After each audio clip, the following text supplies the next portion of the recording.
ಶ್ರೀಗುರುಭ್ಯೋ ನಮಃ. ಶ್ರೀ ಪರಮಗುರುಭ್ಯೋ ನಮಃ. ಶ್ರೀಮದಾನಂದತೀರ್ಥಭಗವತ್ಪಾದಾಚಾರ್ಯಗುರುಭ್ಯೋ ನಮಃ. ಹರಿ ಓಂ. ಜಯತ್ಯಜೋಕ್ಷೀಣಸುಖಾತ್ಮಬಿಂಬಸ್ವೈಶ್ವರ್ಯಕಾಂತಿಪ್ರತತಃ ಸದೋದಿತಃ ಸ್ವಭಕ್ತಸಂತಾಪದುರಿಷ್ಟಹಂತ ರಾಮಾವತಾರೋ ಹರಿರೀಶಚಂದ್ರಮಾಃ. ವಂದೇ ವಂದ್ಯಂ ವಿಧಿಶಿವಮಹೇಂದ್ರಾದಿವೃಂದಾರಕೇಂದ್ರೈಃ ವ್ಯಕ್ತಂ ವ್ಯಾಪ್ತಂ ಸ್ವಗುಣಗಣತೋ ದೇಶತಃ ಕಾಲತಶ್ಚ ದೂತಾವದ್ಯಂ ಸುಖಚಿತಿಮಯೈರ್ಮಂಗಲೈರ್ಯುಕ್ತಮಂಗೈಃ ಸಾನಾಥ್ಯಂ ನೋ ವಿದದದಧಿಕಂ ಬ್ರಹ್ಮನಾರಾಯಣಾಖ್ಯಂ. ಭೂಷಾರತ್ನಂ ಭುವನವಲಯಸ್ಯಾಖಿಲಾಶ್ಚರ್ಯರತ್ನಂ ಚಿಂತಾರತ್ನಂ ಜಗತಿ ಭಜತಾಂ ಸತ್ಸರೋಜದ್ಯುರತ್ನಂ ಕೌಸಲ್ಯಾಯ ಲಸತು ಮಮ ಹೃನ್ಮಂಡಲೇ ಪುತ್ರರತ್ನಂ. ಸರ್ವಮಂಗಲಮಾಂಗಲ್ಯೇ ಶಿವೆ ಸರ್ವಾರ್ಥಸಾಧಿಕೆ ಶರಣ್ಯೇ ತ್ರ್ಯಂಬಕೆ ದೇವಿ ನಾರಾಯಣಿ ನಮೋಸ್ತುತೆ. ಮಹಾವ್ಯಾಕರಣಾಂಭೋಧಿ ಮಂಥಮಾನಸಮಂದರಂ ಕವಯಂತಂ ರಾಮಕೀರ್ತ್ಯಾ ಹನುಮಂತಮುಪಾಸ್ಮಹೇ. ಮುಖ್ಯಪ್ರಾಣಾಯ ಭೀಮಾಯ ನಮೋ ಯಸ್ಯ ಭುಜಾಂತರಂ ನಾನಾವೀರಸುವರ್ಣಾನಾಂ ನಿಕಷಾಶ್ಮಾಯಿತಂ ಭವೋ. ಸ್ವಾಂತಸ್ಥಾನಂತಶಯ್ಯಾಯ ಪೂರ್ಣಜ್ಞಾನರಸಾರ್ನಸೆ ಉತ್ತುಂಗವಾಕ್ತರಂಗಾಯ ಮಧ್ವದುಗ್ಧಾಬ್ಧಯೇ ನಮಃ. ಭವತಿ ಯದನುಭಾವಾದ್ ಈಡಮೂಕೋऽಪಿ ವಾಗ್ಮಿ ಜಡಮತಿರಪಿ ಜಂತುರ್ಜಾಯತೆ ಪ್ರಾಜ್ಞಮೌಳಿಃ. ಸಕಲವಚನಚೇತೋ ದೇವತಾ ಭಾರತೀ ಸಾ ಮಮ ವಚಸಿ ನಿಧತ್ತಾಂ ಸನ್ನಿಧಿಂ ಮಾನಸೇ ಚ. ನೌಮಿನ್ಯಾಯಸುಧಾಧಿಕೃಜ್ಜಯಮುನೀನ್ ಶ್ರೀಪಾದರಾತ್ಸನ್ಮಣೀನ್ ವ್ಯಾಸಾರ್ಯಾನ್ ವಿವಿಧಾಗಮಾಬ್ಧಿವಿಹರಾನ್ ಶ್ರೀವಾದಿರಾಜಾನಪಿ. ವಂದೇ ಹಂಸವರಾನ್ ರಘೂತ್ತಮಗುರೂನ್ ವೈದಗ್ಧ್ಯವಾರಾಂ ನಿಧೀನ್ ಶ್ರೀಸತ್ಯವ್ರತರಾಘವೇಂದ್ರಮುನಿಪಾನ್ ಸದ್ಬೋಧಸಧ್ಯಾನಪಾನ್. ನ ದಗ್ಧಂ ಯಸ್ಯ ಕೋಪೀನಂ ಅಗ್ನೋ ದತ್ತಮಪಿ ಸ್ಫುಟಂ ವೇದವ್ಯಾಸಗುರುಂ ನೌಮಿ ಶ್ರೀವೇದೇಶನಮಸ್ಕೃತಂ. ಸತ್ಯಧೀರಕರಾಬ್ಜೋತ್ತಃ ಜ್ಞಾನವೈರಾಗ್ಯಸಾಗರಃ ಸತ್ಯಜ್ಞಾನಾಖ್ಯತರಣಿಃ ಸ್ವಾಂತಧ್ವಾಂತಂ ನಿಕೃಂತತು. ಪ್ರಾವೋಚದ್ಯೋಧಿಕಂ ನ್ಯಾಯಸುಧಾ ವಾಕ್ಯಾರ್ಥಚಂದ್ರಿಕಾಂ ಸತ್ಯಪ್ರಜ್ಞಗುರುರ್ದದ್ಯಾತ್ ಪ್ರಜ್ಞಾಂ ವೈದಾಂತಿಕೀಂ ಸದಾ. ಆಪಾದಮೌಲಿಪರ್ಯಂತಂ ಗುರುಣಾಂ ಆಕೃತಿಂ ಸ್ಮರೇತ್ ತೇನ ವಿಘ್ನಾಃ ಪ್ರಣಶ್ಯಂತಿ ಸಿದ್ಧ್ಯಂತಿ ಚ ಮನೋರಥಾಃ. ಹರಿ ಓಂ. ರಾಮಾಯಣದಲ್ಲಿ ಒಟ್ಟು 7 ಕಾಂಡಗಳಿವೆ. ಬಾಲಕಾಂಡ, ಅಯೋಧ್ಯಾಕಾಂಡ, ಅರಣ್ಯಕಾಂಡ, ಕಿಷ್ಕಿಂಧಾಕಾಂಡ, ಸುಂದರಕಾಂಡ, ಯುದ್ಧಕಾಂಡ ಹಾಗೂ ಉತ್ತರಕಾಂಡ ಎಂಬುದಾಗಿ ಈ ರೀತಿಯಾಗಿ ಸಪ್ತಕಾಂಡಗಳು 7 ಕಾಂಡಗಳು ಇವೆ. ಅದರಲ್ಲಿ ನಾವು ನಿನ್ನೆ ಬಾಲಕಾಂಡದ ಸ್ವಲ್ಪ ಕಥಾಭಾಗವನ್ನು ನಾವು ತಿಳಿದಿದ್ದೇವೆ. ದಶರಥ ಮಹಾರಾಜ ತಾನು ಮಕ್ಕಳನ್ನು ಪಡೆಯೋದಕ್ಕಾಗಿ ಅಂತ ಹೇಳಿಬಿಟ್ಟು ಅಶ್ವಮೇಧ ಯಾಗವನ್ನು ಮಾಡಿ ಭಗವಂತನ ಪ್ರಸಾದವನ್ನು ಪಡೆದು ಸಾಕ್ಷಾತ್ತು ಶ್ರೀಹರಿಯೇ ರಾಮನಾಗಿ ಅವತಾರ ಮಾಡುವಂತೆ ತಾನು ಆ ಯಾಗವನ್ನು ಮಾಡಿದ್ದಾನೆ. ಭಗವಂತ ಪ್ರಸನ್ನನಾಗಿ ತಾನು ಎಲ್ಲ ಜಗತ್ತಿಗೂ ಕೂಡ ಕ್ಷೇಮವನ್ನು ಮಾಡೋದಕ್ಕಾಗಿ, ಎಲ್ಲ ದೇವತೆಗಳಿಗೂ ಕೂಡ ಸಂತೋಷವನ್ನು ಉಂಟು ಮಾಡಿ, ಋಷಿಮುನಿಗಳಿಗೆ ರಕ್ಷಣೆಯನ್ನು ಮಾಡಿ, ಎಲ್ಲ ಸಜ್ಜನ ಸಮುದಾಯಕ್ಕೂ ಕೂಡ ರಕ್ಷಣೆ ಮಾಡೋದಕ್ಕಾಗಿ ಅಂತ ಪರಮಾತ್ಮ ತಾನು ರಾಮನಾಗಿ ಅವತಾರವನ್ನು ಮಾಡಿದ್ದಾನೆ ಅನ್ನುವಂತಹ ಕಥಾಭಾಗವನ್ನು ನಾವು ನಿನ್ನೆ ತಿಳಿದಿದ್ದೇವೆ. ರಾಮ, ಲಕ್ಷ್ಮಣ, ಭರತ, ಶತ್ರುಘ್ನ ಹೀಗೆ 4 ಜನರನ್ನು ಹೊಂದಿ ದಶರಥ ಮಹಾರಾಜ ತಾನು 4 ಪುರುಷಾರ್ಥಗಳಿಂದಾಗಿ ಪುರುಷನು ಯಾವ ರೀತಿಯಾಗಿ ಮೆರೆಯಬೇಕೋ ಹಾಗೆ ತಾನು ಶೋಭಿಸುತ್ತಾ ಇದ್ದಾನೆ. ಹೀಗೆ ಅದರಲ್ಲಿಯೂ ಕೂಡ ವಿಶೇಷವಾಗಿ ರಾಮದೇವರ ಮುಖವನ್ನು ನೋಡುತ್ತಾ, ರಾಮದೇವರನ್ನು ನೋಡುತ್ತಾ ತಾನು ಅತ್ಯಂತ ಸಂತೋಷವನ್ನು ಪಡುತ್ತಾ ಇದ್ದಾನೆ. ಕೃತಕೃತ್ಯನಾದಂತೆ ತಾನು ಭಾವಿಸುತ್ತಾ ಇದ್ದಾನೆ. ಹೀಗೆ ಸುಖವಾಗಿರುವಂತಹ ಸಂದರ್ಭದಲ್ಲಿ ಒಂದು ಸಲ ಆ ಅಯೋಧ್ಯೆಗೆ ದಶರಥ ರಾಜನ ಹತ್ತಿರ ವಿಶ್ವಾಮಿತ್ರ ಋಷಿಗಳು ಬರುತ್ತಾರೆ. ವಿಶ್ವಸ್ಯ ಮಿತ್ರಂ ಸ ಇಹಾ ಜಗಾಮ. ಇಡೀ ವಿಶ್ವಕ್ಕೇನೆ ಗಾಯತ್ರಿ ಮಂತ್ರದಂತಹ ಶ್ರೇಷ್ಠವಾದಂತಹ ಮಂತ್ರವನ್ನು ಕೊಟ್ಟಂತಹ ವಿಶ್ವಾಮಿತ್ರ ಋಷಿಗಳು ತಾವು ಆ ಅಯೋಧ್ಯಾಪುರಕ್ಕೆ ಬರುತ್ತಾರೆ. ಆಗ ರಾಜ ತಾನು ವಿಶ್ವಾಮಿತ್ರ ಋಷಿಗಳನ್ನು ಸ್ವಾಗತ ಮಾಡುತ್ತಾನೆ. ಅವರಿಗೆಲ್ಲ ಅರ್ಘ್ಯಪಾದ್ಯಾದಿ ಉಪಚಾರವನ್ನೆಲ್ಲವನ್ನು ಕೂಡ ಮಾಡಿ ಅವರಿಗೆ ಕೇಳುತ್ತಾನೆ, ನೀವು ಭಗವದ್ಭಕ್ತರು ಯಾರಿಗೂ ಏನೂ ಬೇಡಬೇಕೇ ಆಗಿಲ್ಲ. ಯಾಕೆ ಅಂತಂದರೆ ಅವರು ಭಗವಂತನ ಭಕ್ತಿಯನ್ನು ಮಾಡಿ ಭಗವಂತನ ಅನುಗ್ರಹದಿಂದಲೇ ಅವರು ತಮ್ಮ ಕಾಮನೆಗಳನ್ನೆಲ್ಲವನ್ನು ಕೂಡ ಪೂರ್ಣ ಮಾಡಿಕೊಂಡಿರುತ್ತಾರೆ, ಪೂರ್ಣವಾದಂತಹ ಮನೋರಥವುಳ್ಳವರಾಗಿರುತ್ತಾರೆ. ಹಾಗಾಗಿ ನಿಮಗೆ ನಾವೇನು ಮಾಡಬೇಕಾದದ್ದಿಲ್ಲ. ಹಾಗಿದ್ದರೂ ಕೂಡ ರಾಜರುಗಳು ನಿಮ್ಮಂತಹ ಋಷಿಮುನಿಗಳ ಸೇವನೆಯನ್ನು ಯಾಕೆ ಮಾಡುತ್ತಾರೆ ಅಂದರೆ ತಮ್ಮ ಸ್ವಾರ್ಥಕ್ಕಾಗಿ, ತಮಗೆ ಮಂಗಳವನ್ನು ಮಾಡಿಕೊಳ್ಳೋದಕ್ಕಾಗಿ ಅಂತ ನಿಮ್ಮಂತಹ ಜ್ಞಾನಿಗಳ ತಪಸ್ವಿಗಳ ಒಂದು ಉಪಚಾರವನ್ನು ಮಾಡುತ್ತಾರೆ, ಅವರಿಗೆ ಬೇಕಾದಂತಹ ಕಾರ್ಯವನ್ನು ಮಾಡುತ್ತಾರೆ. ಹಾಗಾಗಿ ನೀವು ಪರಿಪೂರ್ಣ ಕಾಮರಾಗಿದ್ದರೂ ಕೂಡ ನಮಗೆ ಮಂಗಳವನ್ನು ಉಂಟು ಮಾಡೋದಕ್ಕಾಗಿ ನಿಮಗೆ ಏನು ಬೇಕೋ ಕೇಳ್ರಿ, ಅದನ್ನು ನಾನು ಕೊಡುತ್ತೇನೆ. ನಿಮಗೆ ಏನಾಗಬೇಕಾಗಿದೆಯೋ ಹೇಳ್ರಿ, ಅದನ್ನು ನಾನು ಮಾಡುತ್ತೇನೆ. ಅದನ್ನು ಮಾಡೋದಕ್ಕೆ ನಾನು ಸಿದ್ಧವಾಗಿ ಇದ್ದೇನೆ ಎಂಬುದಾಗಿ ದಶರಥ ಮಹಾರಾಜ ತಾನು ಪ್ರತಿಜ್ಞೆಯನ್ನು ಮಾಡಿದ್ದಾನೆ. ಆಗ ವಿಶ್ವಾಮಿತ್ರ ಋಷಿಗಳು ಹೇಳುತ್ತಾರೆ, ನೋಡು, ನಾನು ಇಡೀ ವಿಶ್ವದ ಕ್ಷೇಮಕ್ಕಾಗಿ ಅಂತ ನಾನು ಯಜ್ಞಗಳನ್ನು ಮಾಡುತ್ತಾ ಇದ್ದೇನೆ. ಅನೇಕ ಋಷಿಮುನಿಗಳು ಸೇರಿ ನಾವು ಯಜ್ಞಯಾಗಾದಿಗಳನ್ನು ಮಾಡುತ್ತಾ ಇದ್ದೇವೆ. ಆದರೆ ಆ ಯಜ್ಞಯಾಗಾದಿಗಳು ಸರಿಯಾಗಿ ನೆರವೇರುತ್ತಾ ಇಲ್ಲ. ಯಾಕೆಂದರೆ ಅನೇಕ ಜನ ರಾಕ್ಷಸರು, ಅಸುರರು ತಾವು ಬಂದು ಆ ಯಜ್ಞಕ್ಕೆ ವಿಘ್ನವನ್ನು ಉಂಟು ಮಾಡುತ್ತಾ ಇದ್ದಾರೆ. ಸರಿಯಾಗಿ ಪೂರ್ಣಾಹುತಿಯನ್ನು ಹಾಕಬೇಕು ಅನ್ನುವಂತಹ ಸಂದರ್ಭದಲ್ಲಿ ಎಲ್ಲ ಮಲಮೂತ್ರಗಳನ್ನು ತಂದು ಹಾಕುತ್ತಾ ಇದ್ದಾರೆ, ರಕ್ತಮಾಂಸಗಳನ್ನು ತಂದು ಹಾಕುತ್ತಾ ಇದ್ದಾರೆ. ಹೀಗೆ ಆ ಯಜ್ಞವು ಪೂರ್ಣವಾಗದೇ ಇದ್ದಂತೆ ವಿಘ್ನವನ್ನು ಉಂಟು ಮಾಡುತ್ತಾ ಇದ್ದಾರೆ. ಹಾಗಾಗಿ ಆ ರಾಕ್ಷಸರನ್ನು ಸಂಹಾರ ಮಾಡಬೇಕಾಗಿದೆ. ಇವತ್ತೂ ಕೂಡ ಹಾಗೆ ಯಜ್ಞಯಾಗಾದಿಗಳಿಗೆ ವಿಘ್ನವನ್ನು ಉಂಟು ಮಾಡುವಂತಹ ಅನೇಕ ಜನರನ್ನು ನಾವು ಕಾಣುತ್ತೇವೆ. ಅವರೇನು ಪ್ರತ್ಯಕ್ಷವಾಗಿ ನೇರವಾಗಿ ಮಲಮೂತ್ರಗಳನ್ನೇ ತಂದು ಹಾಕಬೇಕಾಗಿಲ್ಲ, ಅನೇಕ ದುಷ್ಟವಾದಂತಹ ವಚನಗಳನ್ನು ಹೇಳಿ ಯಾರು ಸರಿಯಾದ ಮಾರ್ಗದಲ್ಲಿ ಇರುತ್ತಾರೆ, ಸತ್ಕರ್ಮಗಳನ್ನು ಮಾಡಬೇಕು ಅಂತ ನಿಶ್ಚಯವನ್ನು ಮಾಡಿಕೊಂಡಿರುತ್ತಾರೆ, ಅವರ ಬುದ್ಧಿಯನ್ನು ಕೂಡ ಕೆಡಿಸಿಬಿಡುತ್ತಾರೆ. ಯಾರೋ ಪವಮಾನುಭವವನ್ನು ಮಾಡಬೇಕು ಅಂತ ಅಂದುಕೊಂಡಿದ್ದರೆ ಅವರಿಗೆ ಹೋಗಿ ಆ ಬುದ್ಧಿಯನ್ನು ಕೆಡಿಸಿಬಿಡುತ್ತಾರೆ. ಯಾಕೆ ಸುಮ್ಮನೆ ಪವಮಾನುಭವ ಮಾಡ್ತೀರಿ, ವೇಸ್ಟ್, ಏನು ಉಪಯೋಗನೇ ಇಲ್ಲ. ನಾವು ಮಾಡಿದ್ವಿ ಮೊನ್ನೆ ಒಂದು 15,000 ಖರ್ಚಾಯಿತು ಅಷ್ಟೇ ಹೊರತು ಒಂದು ಸ್ವಲ್ಪನೂ ಲಾಭ ಆಗಲಿಲ್ಲ. ಟೈಮ್ ವೇಸ್ಟು, ರೊಕ್ಕ ವೇಸ್ಟು, ತುಪ್ಪ ವೇಸ್ಟು, ಎಲ್ಲನೂ ವೇಸ್ಟ್. ಇಂತಹ ದುಷ್ಟವಾದಂತಹ ವಚನಗಳೆಂಬಂತಹ ಮಲಮೂತ್ರಗಳನ್ನು ಹಾಕುತ್ತಾರೆ. ಹಾಗೆ ಅಂತಹ ದುಷ್ಟರು ಇವತ್ತೂ ಇದ್ದಾರೆ. ಹಾಗಾಗಿ ವಿಶ್ವಾಮಿತ್ರ ಋಷಿಗಳು ಪ್ರಾರ್ಥನೆಯನ್ನು ಮಾಡುತ್ತಾ ಇದ್ದಾರೆ, ಇಂತಹ ದುಷ್ಟರಿಂದಾಗಿ ಆ ಯಜ್ಞಯಾಗಾದಿಗಳ ಸಂರಕ್ಷಣೆಯನ್ನು ಮಾಡಬೇಕಾಗಿದೆ. ನಾನೇ ಅಂತಹ ದುಷ್ಟರಿಗೆ ಶಾಪವನ್ನು ಕೊಟ್ಟು ನಾನು ಅವರನ್ನು ಸಂಹಾರ ಮಾಡಲು ನಾನು ಸಮರ್ಥನಾಗಿದ್ದೇನೆ. ಆದರೆ ಆ ರಾಕ್ಷಸರು, ಅಸುರರೆಲ್ಲ ಎಂತಹವರಿದ್ದಾರೆ ಅಂತಂದರೆ ಬ್ರಹ್ಮದೇವರ ವರದಿಂದಾಗಿ ವಧ್ಯರಾಗಿದ್ದಾರೆ, ರುದ್ರದೇವರ ವರದಿಂದಾಗಿ ವಧ್ಯರಾಗಿದ್ದಾರೆ. ಅಂತಹ ಮಹಾಮಹಾ ಅಸುರರೆಲ್ಲ ತಾವು ಇಲ್ಲಿ ಆ ಯಜ್ಞಗಳಿಗೆ ವಿಘ್ನವನ್ನು ಉಂಟು ಮಾಡುತ್ತಾ ಇದ್ದಾರೆ. ಹಾಗಾಗಿ ನಾನು ಶಾಪವನ್ನು ಕೊಟ್ಟರೂ ಕೂಡ ಆ ಶಾಪ ಅಂತನ್ನೋದು ವ್ಯರ್ಥವಾಗಿ ಬಿಡುತ್ತದೆ. ಹಾಗಾಗಿ ನನ್ನಿಂದಾಗಿ ಈ ಕಾರ್ಯ ಅಂತನ್ನೋದು ಸಾಧ್ಯವಾಗುತ್ತಾ ಇಲ್ಲ. ಹಾಗಾಗಿ ಒಂದು ಕೆಲಸವನ್ನು ಮಾಡಬೇಕು, ನಿನ್ನ ಮಗನಾದಂತಹ ಜ್ಯೇಷ್ಠ ಪುತ್ರನಾದಂತಹ ಶ್ರೇಷ್ಠ ಪುತ್ರನಾದಂತಹ ಶ್ರೀರಾಮಚಂದ್ರನನ್ನು ಕೊಟ್ಟು ಕಳುಹಿಸು. ಶ್ರೀರಾಮಚಂದ್ರ ಬಂದ್ರೇ ಆ ಕಾರ್ಯ ಅಂತನ್ನೋದು ಸಿದ್ಧವಾಗುತ್ತದೆ, ಎಲ್ಲ ವಿಘ್ನಗಳೂ ಪರಿಹಾರವಾಗುತ್ತದೆ, ಅಸುರರ ರಾಕ್ಷಸರ ನಿಗ್ರಹ ಅಂತನ್ನೋದು ಆಗುತ್ತದೆ ಎಂಬುದಾಗಿ ವಿಶ್ವಾಮಿತ್ರ ಋಷಿಗಳು ತಾವು ರಾಜನಿಗೆ ಕೇಳಿದ್ದಾರೆ. ರಾಜನಿಗೆ ಆ ಮಾತನ್ನು ಕೇಳಿದ ಕೂಡಲೇ ಮೂರ್ಛೆಗೊಂಡಿದ್ದಾನೆ. ಮೈಮೇಲೆ ಎಚ್ಚರವೇ ತಪ್ಪಿ ಹೋಗಿದೆ, ತಾನು ಕೆಳಗೆ ಬಿದ್ದಿದ್ದಾನೆ, ಮೂರ್ಛೆಗೊಂಡು ಕೆಳಗೆ ಬಿದ್ದಿದ್ದಾನೆ. ಒಂದು ಮುಹೂರ್ತ ಕಾಲವಾದ ಮೇಲೆ ತಾನು ಮತ್ತೆ ಎಚ್ಚರಗೊಂಡಿದ್ದಾನೆ. ತನಗೆ ಬಹಳ ದುಃಖವಾಗಿದೆ, ಎಲ್ಲಿ ರಾಮನಿಂದಾಗಿ ನನಗೆ ವಿಯೋಗ ಉಂಟಾಗುತ್ತದೆಯೋ ಅನ್ನುವಂತಹ ಆ ವಿಯೋಗದ ದುಃಖದಿಂದಾಗಿ ತಾನು ಮೂರ್ಛೆಗೊಂಡು ಮತ್ತೆ ಒಂದು ಮುಹೂರ್ತ ಕಾಲದ ನಂತರ ತಾನು ಎಚ್ಚರಗೊಂಡಿದ್ದಾನೆ. ಆಗ ದಶರಥ ಮಹಾರಾಜ ಹೇಳುತ್ತಾ ಇದ್ದಾನೆ, ವಿಶ್ವಾಮಿತ್ರರೇ, ಎಂತಹ ಯಾವುದನ್ನು ಬೇಡಬಾರದೋ ಅಂತಹದ್ದನ್ನೇ ನೀವು ಬೇಡುತ್ತಾ ಇದ್ದೀರಿ. ನನಗೆ ಮಕ್ಕಳೇ ಇರಲಿಲ್ಲ ಅಂತ ಹೇಳಿಬಿಟ್ಟು 9,000 ವರ್ಷಗಳ ಕಾಲ ತಪಸ್ಸನ್ನು ಮಾಡಿ ಇಂತಹ ಶ್ರೇಷ್ಠನಾದಂತಹ ಪುತ್ರನನ್ನು ಹೊಂದಿದ್ದೇನೆ. ಆದರೂ ಶ್ರೀರಾಮಚಂದ್ರ ಬಂದರೆ ನಿನ್ನ ಕಾರ್ಯ ಅಂತನೂ ಸಿದ್ಧವಾಗೋದಿಲ್ಲ. ಯಾಕೆಂದರೆ ಶ್ರೀರಾಮಚಂದ್ರ ಇನ್ನೂ ಸಣ್ಣ ಬಾಲಕ, ಆಗಿನ್ನ 9-10 ವರ್ಷಗಳು ಶ್ರೀರಾಮಚಂದ್ರನಿಗೆ. ಹಾಗಾಗಿ ಅಷ್ಟು ಸಣ್ಣ ಬಾಲಕ ತಾನೇನು ರಾಕ್ಷಸರನ್ನು ಸಂಹಾರ ಮಾಡುತ್ತಾನೆ, ಅವನಿಗೆ ಇನ್ನೂ ಅಸ್ತ್ರಗಳು ಶಸ್ತ್ರಗಳು ಅದೇ ಸರಿಯಾಗಿ ಗೊತ್ತಿಲ್ಲ, ಯುದ್ಧವನ್ನು ಮಾಡಿ ತನಗೆ ಅಭ್ಯಾಸವೇ ಇಲ್ಲ.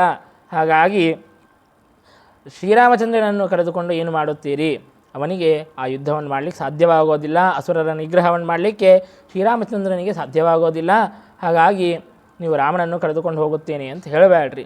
ಬೇಕಾದರೆ ನಾನು ಬರುತ್ತೇನೆ. ಯಾಕೆ ಅಂತಂದರೆ ಅವರೇನಾದರೂ ಅಸುರರು ರಾಕ್ಷಸರು ರಾವಣನನ್ನು ಆಶ್ರಯಿಸಿ ನಿಮ್ಮಂತಹ ಋಷಿಗಳನ್ನೇನಾದರೂ ಸಂಹಾರ ಮಾಡಿಬಿಟ್ರು ಅಂತಂದರೆ ಇಡೀ ಲೋಕವೇ ಅಸ್ತವ್ಯಸ್ತವಾಗಿ ಬಿಡುತ್ತದೆ, ಅವ್ಯವಸ್ಥಿತವಾಗಿ ಬಿಡುತ್ತದೆ. ಹಾಗಾಗಿ ನಿಮ್ಮನ್ನು ರಕ್ಷಣೆ ಮಾಡೋದಕ್ಕಾಗಿ ಅಂತಾದರೂ ನಾನು ಬರುತ್ತೇನೆ.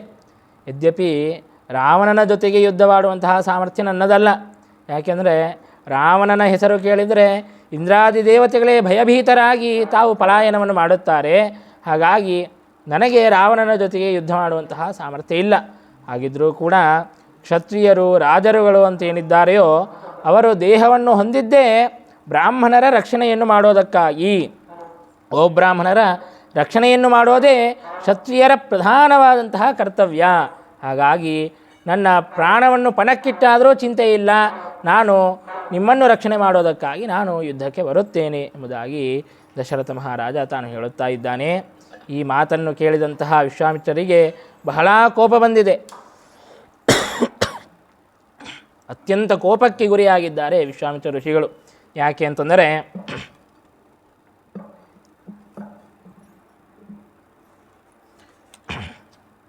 ವಿಶ್ವಾಮಿತ್ರ ಋಷಿಗಳು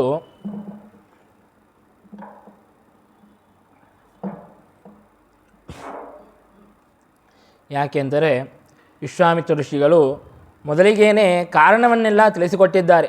ದಶರಥ ಮಹಾರಾಜ ಬಂದರೆ ಆ ಕಾರ್ಯ ಅಂತನೂ ಸಿದ್ಧವಾಗೋದೇ ಇಲ್ಲ. ಏಕೆಂದರೆ ಅಲ್ಲಿರುವಂತಹ ಅಸುರರೆಲ್ಲ ಎಂತಹ ಅಸುರರು, ಬ್ರಹ್ಮರುದ್ರಾದಿ ದೇವತೆಗಳಿಂದಾಗಿ ಅವಧ್ಯರಾದಂತಹ ಅಸುರರು.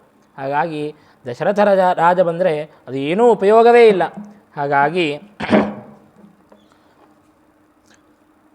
ಆ ಎಲ್ಲ ಕಾರಣವನ್ನು ಮೊದಲಿಗೇನೆ ಹೇಳಿದ್ದಾರೆ. ಹಾಗಿದ್ದರೂ ಕೂಡ ಕೇಳದೇ ಇರುವಾಗ ವಿಶ್ವಾಮಿತ್ರ ಋಷಿಗಳಿಗೆ ಬಹಳ ಕೋಪ ಬಂದಿದೆ. ಆ ಕೋಪವನ್ನು ನೋಡಿ ಅಲ್ಲಿಯೇ ರಾಜನ ಸಭೆಯಲ್ಲಿ ವಸಿಷ್ಠ ಋಷಿಗಳು ಇದ್ದರು. ಆಗ ಆ ವಸಿಷ್ಠರು ವಿಶ್ವಾಮಿತ್ರ ಋಷಿಗಳ ಒಂದು ಶಾಪವನ್ನು ರಾಜನಿಗೆ ತಪ್ಪಿಸಬೇಕು ಅಂತ ಹೇಳಿಬಿಟ್ಟು ವಸಿಷ್ಠ ಋಷಿಗಳು ತಾವು ದಶರಥ ಮಹಾರಾಜನಿಗೆ ಹೇಳುತ್ತಾ ಇದ್ದಾರೆ. ಅಭ್ಯಾಗತಾಯ ವಿಪ್ರಾಯ ಶ್ರೋತ್ರಿಯಾಯ ಇಯಕ್ಷವೇ ವೈಷ್ಣವಾಯ ಪ್ರತಿಶ್ರುತ್ಯ ನಾಕರ್ತು ರಾಘವಾರ್ಹಸಿ. ನೋಡು ರಾಜ, ವಿಶ್ವಾಮಿತ್ರ ಋಷಿಗಳಂತಹ ಮಹಾ ತಪಸ್ವಿಗಳು ನಿನ್ನ ಮನೆಗೆ ಬಂದಾಗ, ನಿನ್ನ ರಾಜ್ಯಕ್ಕೆ ಬಂದಾಗ ಅವರಿಗೆ ಅಪೇಕ್ಷಿತವಾದದ್ದನ್ನು ಕೊಡದೇ ಇರೋದು ಇದು ಉಚಿತವಲ್ಲ. ಯಾವುದೋ ಒಬ್ಬ ಸಾಮಾನ್ಯ ಬ್ರಾಹ್ಮಣನೇ ಮನೆಗೆ ಬಂದಾಗ ಅವನಿಗೆ ಅಪೇಕ್ಷಿತವಾದದ್ದನ್ನು ಕೊಡದೇ ಇದ್ದರೆ ನಮಗೆ ಎಲ್ಲ ಅನಿಷ್ಟ ಅಂತ ಅನ್ನೋದು ಉಂಟಾಗುತ್ತದೆ, ಎಲ್ಲ ಮಂಗಳವು ಶುಭವೂ ನಶಿಸಿ ಹೋಗುತ್ತದೆ ಎಂಬುದಾಗಿ ನಮಗೆ ಶಾಸ್ತ್ರಗಳು ತಿಳಿಸಿಕೊಡುತ್ತದೆ. ವೈಶ್ವಾನರ ಪ್ರವಿಶತ್ಯತಿಥಿರ್ ಬ್ರಾಹ್ಮಣೋ ಗೃಹಾಣ ಎಂಬುದಾಗಿ ಬ್ರಾಹ್ಮಣ ತಾನು ಮನೆಯಲ್ಲಿ ಪ್ರವೇಶಿಸಬೇಕಾದರೆ ಅಗ್ನಿಯಂತೆ ಪ್ರವೇಶಿಸುತ್ತಾನೆ ಅಂತೆ. ಹಾಗಾಗಿ ಅವನಿಗೆ ಅಪೇಕ್ಷಿತವಾದದ್ದನ್ನು ಕೊಡದೇ ಇದ್ದರೆ ಅಗ್ನಿಯ ಸ್ವಭಾವ ಏನು ಎಲ್ಲವನ್ನೂ ಕೂಡ ಸುಟ್ಟಿಬಿಡುತ್ತದೆ. ಹಾಗೆ ಬ್ರಾಹ್ಮಣನಿಗೆ ಅಪೇಕ್ಷಿತವಾದದ್ದನ್ನು ಕೊಡದೇ ಇದ್ದರೆ ಎಲ್ಲ ಮಂಗಳವು ಶುಭವು ಎಲ್ಲ ಐಶ್ವರ್ಯ ಸಮೃದ್ಧಿಗಳೆಲ್ಲವೂ ಕೂಡ ನಾಶವಾಗಿ ಹೋಗುತ್ತದೆ. ಅದರಲ್ಲಿಯೂ ಕೂಡ ವಿಶ್ವಾಮಿತ್ರ ಋಷಿಗಳು ಸಾಮಾನ್ಯ ಬ್ರಾಹ್ಮಣರಲ್ಲ, ಮಹಾವಿಷ್ಣು ಭಕ್ತರು, ಮಹಾ ತಪಸ್ವಿಗಳು. ಅಂತಹ ತಪಸ್ವಿಗಳು ಬಂದಾಗ ಅದರಲ್ಲಿಯೂ ಕೂಡ ನೀನೇ ಪ್ರತಿಜ್ಞೆಯನ್ನು ಮಾಡಿದ್ದಿ. ನಿಮಗೇನು ಬೇಕೋ ಅದನ್ನು ಕೇಳ್ರಿ, ನಾನು ಕೊಡ್ತೀನಿ ಎಂಬುದಾಗಿ ಪ್ರತಿಜ್ಞೆಯನ್ನೂ ಮಾಡಿದ್ದಿ. ಹಾಗಾಗಿ ಪ್ರತಿಜ್ಞೆಯನ್ನು ಮಾಡಿ ಮಾತನ್ನು ತಪ್ಪುವುದು ಇಲ್ಲಿಯವರೆಗೆ ಉಚಿತ. ಹಾಗಾಗಿ ಅವಶ್ಯವಾಗಿಯೂ ಕೂಡ ಕೊಟ್ಟು ಕಳುಹಿಸು ಎಂಬುದಾಗಿ ವಸಿಷ್ಠರು ಹೇಳುತ್ತಾ ಇದ್ದಾರೆ. ಆದರೆ ದಶರಥ ರಾಜ ಅದಕ್ಕೆ ಒಪ್ಪುತ್ತಾ ಇಲ್ಲ. ಹೌದು, ನಾನೇನೋ ಕೊಡ್ತೀನಿ ಅಂತ ಹೇಳಿದ್ದೆ, ಕೊಡ್ತೀನಿ ಅಂತ ಅನ್ನೋದಕ್ಕೆ ನೀವೇನು ಕೇಳಿದ್ರೂ ಕೊಡ್ತೀನಿ ಅಂತಂದರೆ ಯಾವುದೋ ಅಯುಕ್ತವಾದದ್ದನ್ನು ಕೇಳಿದರೆ ಕೊಡೋದು ಹೇಗೆ? ಈಗ ಅಡುಗೆ ಮಾಡಿರ್ತಾರೆ ತಾಯಿ, ಏನು ಬೇಕೋ ಅದನ್ನು ಕೇಳು ಹಾಕ್ತೀನಿ ಅಂತಂದರೆ ನನಗೆ ಜಿಲೇಬಿ ಬೇಕು, ನನಗೆ ಮಂಡಿಗೆ ಬೇಕು, ಅದು ಅಂದರೆ ಎಲ್ಲಿಂದ ತಂದು ಹಾಕ್ತಾಳೆ? ಯಾವುದದನೋ ಅದರೊಳಗೆ ಏನು ಬೇಕೋ ಅದನ್ನು ಕೇಳಿದರೆ ಹಾಕ್ತೀನಿ ಅಂತ ಅರ್ಥ. ಹಾಗೆ ಕೊಡಲು ಯಾವುದು ಉಚಿತನೋ ಅದನ್ನು ಕೊಡುತ್ತೇನೆ ಅಂತ ಅರ್ಥ. ನನ್ನ ಮಗನನ್ನೇ ಕೇಳಿದರೆ ನಾ ಎಲ್ಲಿಂದ ಕೊಡ್ತೀನಿ? ಅದನ್ನು ಸಣ್ಣ ಬಾಲಕ, ಹಾಗಾಗಿ ಅವನನ್ನು ನಾನು ಹೇಗೆ ಕೊಟ್ಟು ಕಳುಹಿಸೋದು ಅಂತ ರಾಜ ಕೇಳಿದರೆ ಅದಕ್ಕೆ ವಸಿಷ್ಠರು ಹೇಳುತ್ತಾ ಇದ್ದಾರೆ, ನೀನು ರಾಮನನ್ನು ನಿನ್ನ ಮಗ ಅಂತ ತಿಳಿದಿದ್ದೀಯಲ್ಲ, ಇದೇ ದೊಡ್ಡ ಭ್ರಾಂತಿ. ಈ ಭ್ರಾಂತಿಯಿಂದಾಗಿ ಮೊದಲಿಗೆ ಹೊರಗೆ ಬಾ. ಇವನು ಕೇವಲ ನಿನ್ನ ಮಗನಲ್ಲ, ಇಡೀ ಜಗತ್ತಿಗೆ ರಕ್ಷಕನಾದಂತಹ ಶ್ರೀಮನ್ನಾರಾಯಣನೇ ರಾಮನಾಗಿ ಅವತಾರವನ್ನು ಮಾಡಿದ್ದಾನೆ. ಹಾಗಾಗಿ ಕೇವಲ ಇವ ನಿನ್ನ ಮಗ ಅಂತ ತಿಳಿದು ಅವನ ಮೇಲೆ ಮೋಹವನ್ನು ಮಾಡಬೇಡ. ಅವನು ಸಾಕ್ಷಾತ್ತು ಶ್ರೀಮನ್ನಾರಾಯಣ, ಅವನಲ್ಲಿ ಭಕ್ತಿಯನ್ನು ಮಾಡು.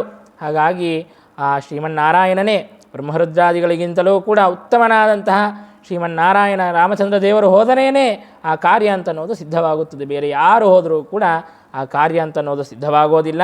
ಹಾಗಾಗಿ ನೀನೇನು ವಿಚಾರವನ್ನು ಮಾಡಬೇಡ, ಕೂಡಲೇ ರಾಮನನ್ನು ಕೊಟ್ಟು ಕಳುಹಿಸು ಎಂಬುದಾಗಿ ಹೇಳಿದಾಗ ಆಗ ವಸಿಷ್ಠರ ಮಾತಿನಂತೆ ದಶರಥ ಮಹಾರಾಜ ಮಗನನ್ನು ಕೊಟ್ಟು ಕಳುಹಿಸೋದಕ್ಕಾಗಿ ಮುಂದೆ ಆಗಿದ್ದಾನೆ. ಇಲ್ಲಿ ನಾವು ನೋಡಬಹುದು ಆ ವಸಿಷ್ಠರಿಗೂ ವಿಶ್ವಾಮಿತ್ರರಿಗೂ ಇರುವಂತಹ ಸಖ್ಯೆ ಎಂತಹದ್ದು ಅಂತನ್ನೋದನ್ನು ಕೂಡ ರಾಮಾಯಣ ನಮಗೆ ತಿಳಿಸಿಕೊಡುತ್ತಾ ಇದೆ. ವಿಶ್ವಾಮಿತ್ರರ ಕಥೆ ನಿಮಗೆಲ್ಲ ಗೊತ್ತೇ ಇದೆ. ಮುಂದೆ ರಾಮಾಯಣದಲ್ಲೂ ಕೂಡ ಆ ಕಥೆ ಅಂತನ್ನೋದು ಬರೋದಿದೆ. ಅಂತೂ ಇರಲಿ, ವಿಶ್ವಾಮಿತ್ರರು ಅಂತಂದರೆ ವಸಿಷ್ಠರಿಗೆ ಪೋಟಿಯಾಗಿ ಬಂದಂತಹ ಒಂದು ಋಷಿಗಳು. ಹಾಗಾಗಿ ನಮಗೆ ಯಾರಾದರೂ ಪೋಟಿ ಬಂದರೆ ಅವ್ರಿಗೆ ನಾವು ಸಹಕಾರ ಮಾಡ್ತೀವಾ ಹೇಳ್ರಿ? ಸರ್ವತಾ ಸಹಕಾರ ಮಾಡೋದಿಲ್ಲ. ಅವರು ಒಳ್ಳೆಯ ಕಾರ್ಯವನ್ನೇ ಮಾಡ್ತಾ ಇರಲಿ, ಸತ್ಕಾರ್ಯವನ್ನೇ ಮಾಡ್ತಾ ಇರಲಿ, ಹೇಗೋ ಒಂದು ಮಾಡಿ ವಿಘ್ನವನ್ನು ಉಂಟು ಮಾಡಬೇಕು ಅಂತ ನಾವು ಅಂದುಕೊಳ್ಳುತ್ತಾ ಇರುತ್ತೇವೆ. ಅಂತಹದ್ದು ವಸಿಷ್ಠರು ವಿಶ್ವಾಮಿತ್ರ ಋಷಿಗಳು ಮಾಡುವಂತಹ ಸತ್ಕಾರ್ಯಕ್ಕೆ, ಯಜ್ಞಯಾಗಾದಿ ರೂಪವಾದಂತಹ ಲೋಕಹಿತವಾದಂತಹ ಕಾರ್ಯಕ್ಕೆ ತಾವು ಸಹಕಾರವನ್ನು ಮಾಡುತ್ತಾ ಇದ್ದಾರೆ. ಅನುಮೋದನೆಯನ್ನು ಮಾಡಿ ರಾಮಚಂದ್ರನನ್ನು ಕೊಟ್ಟು ಕಳುಹಿಸುವಂತೆ ಪ್ರಚೋದನೆಯನ್ನು ಮಾಡುತ್ತಾ ಇದ್ದಾರೆ. ಇದು ರಾಮಾಯಣ ನಮಗೆ ಕೊಡುವಂತಹ ಒಂದು ದೊಡ್ಡ ಸಂದೇಶ.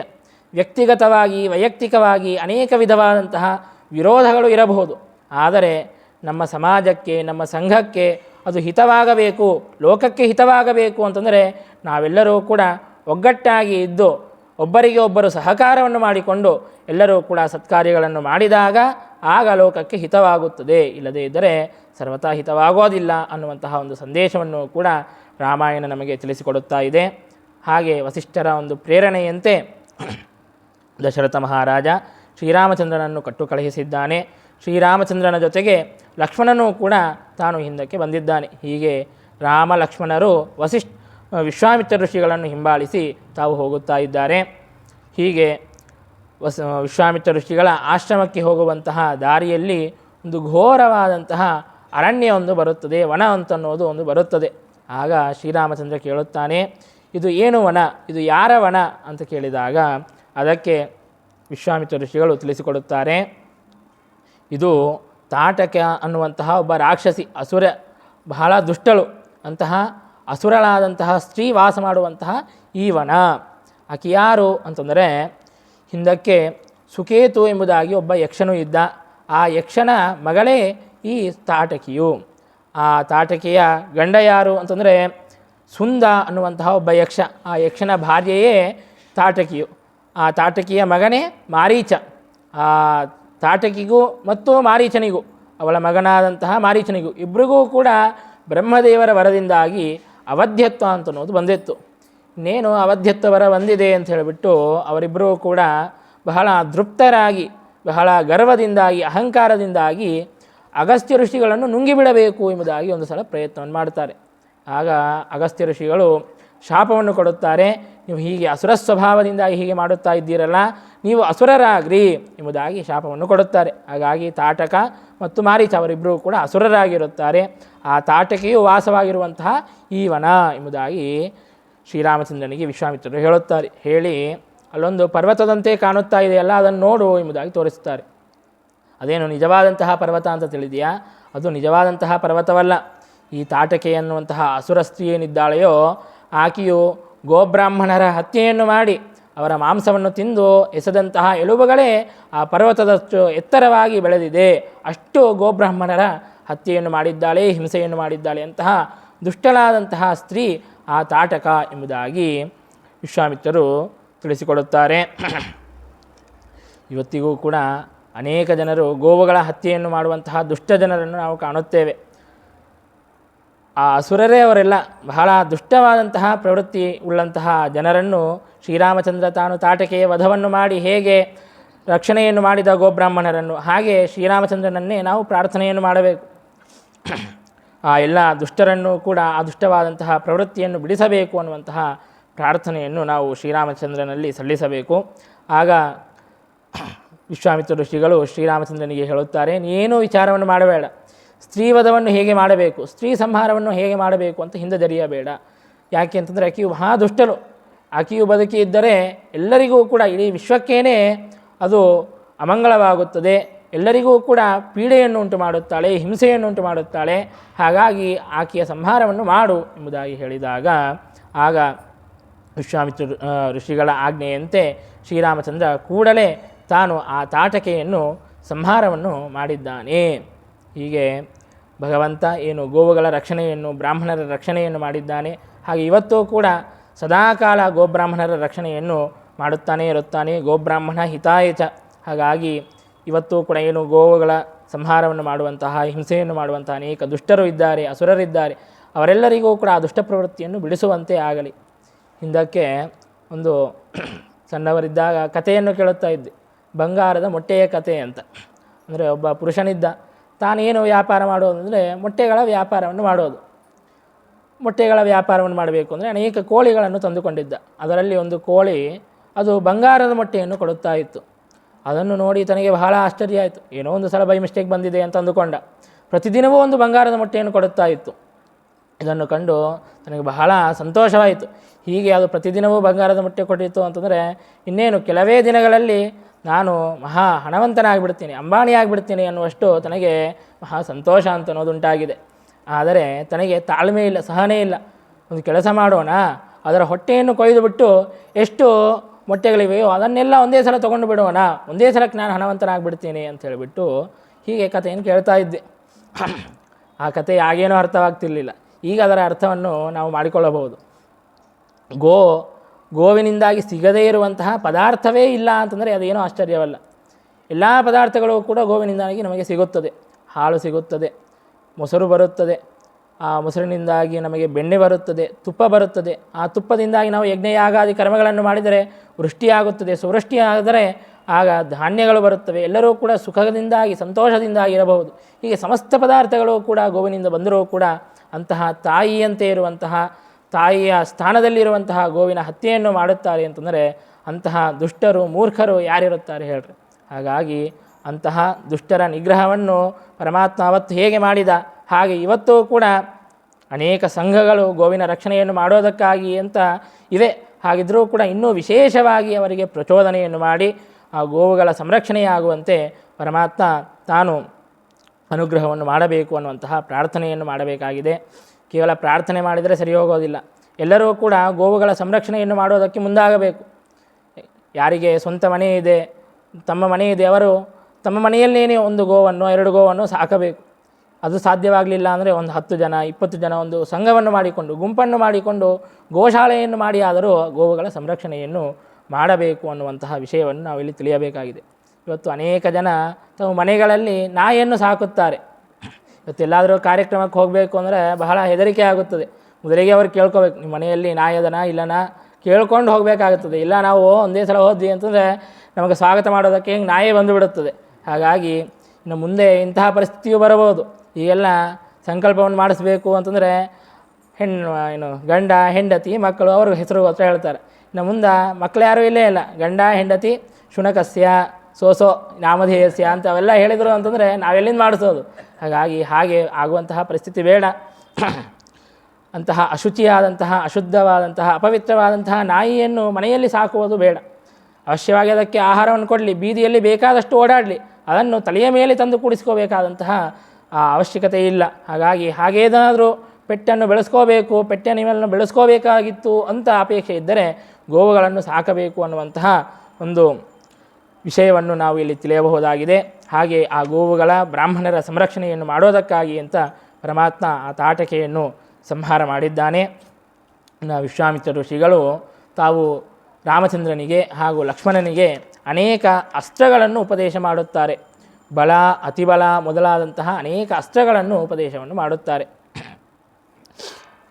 ಆ ಅಸ್ತ್ರಗಳ ಪ್ರಭಾವವೇನು ಅಂತಂದರೆ, ಯಾರು ಆ ಮಂತ್ರಗಳನ್ನು ಉಚ್ಚಾರಣೆ ಮಾಡುತ್ತಾರೆಯೋ ಅವರಿಗೆ ಹಸಿವೆಯೇ ಆಗೋದಿಲ್ಲ, ಬಾಯಾರಿಕೆಯೇ ಆಗೋದಿಲ್ಲ. ಹೀಗೆ ಹಸಿವೆ ಬಾಯಾರಿಕೆಗಳನ್ನು ಪರಿಹಾರ ಮಾಡುವಂತಹ ದಿವ್ಯವಾದಂತಹ ಮಂತ್ರಗಳನ್ನು ವಿಶ್ವಾಮಿತ್ರ ಋಷಿಗಳು ಉಪದೇಶವನ್ನು ಮಾಡುತ್ತಾರೆ.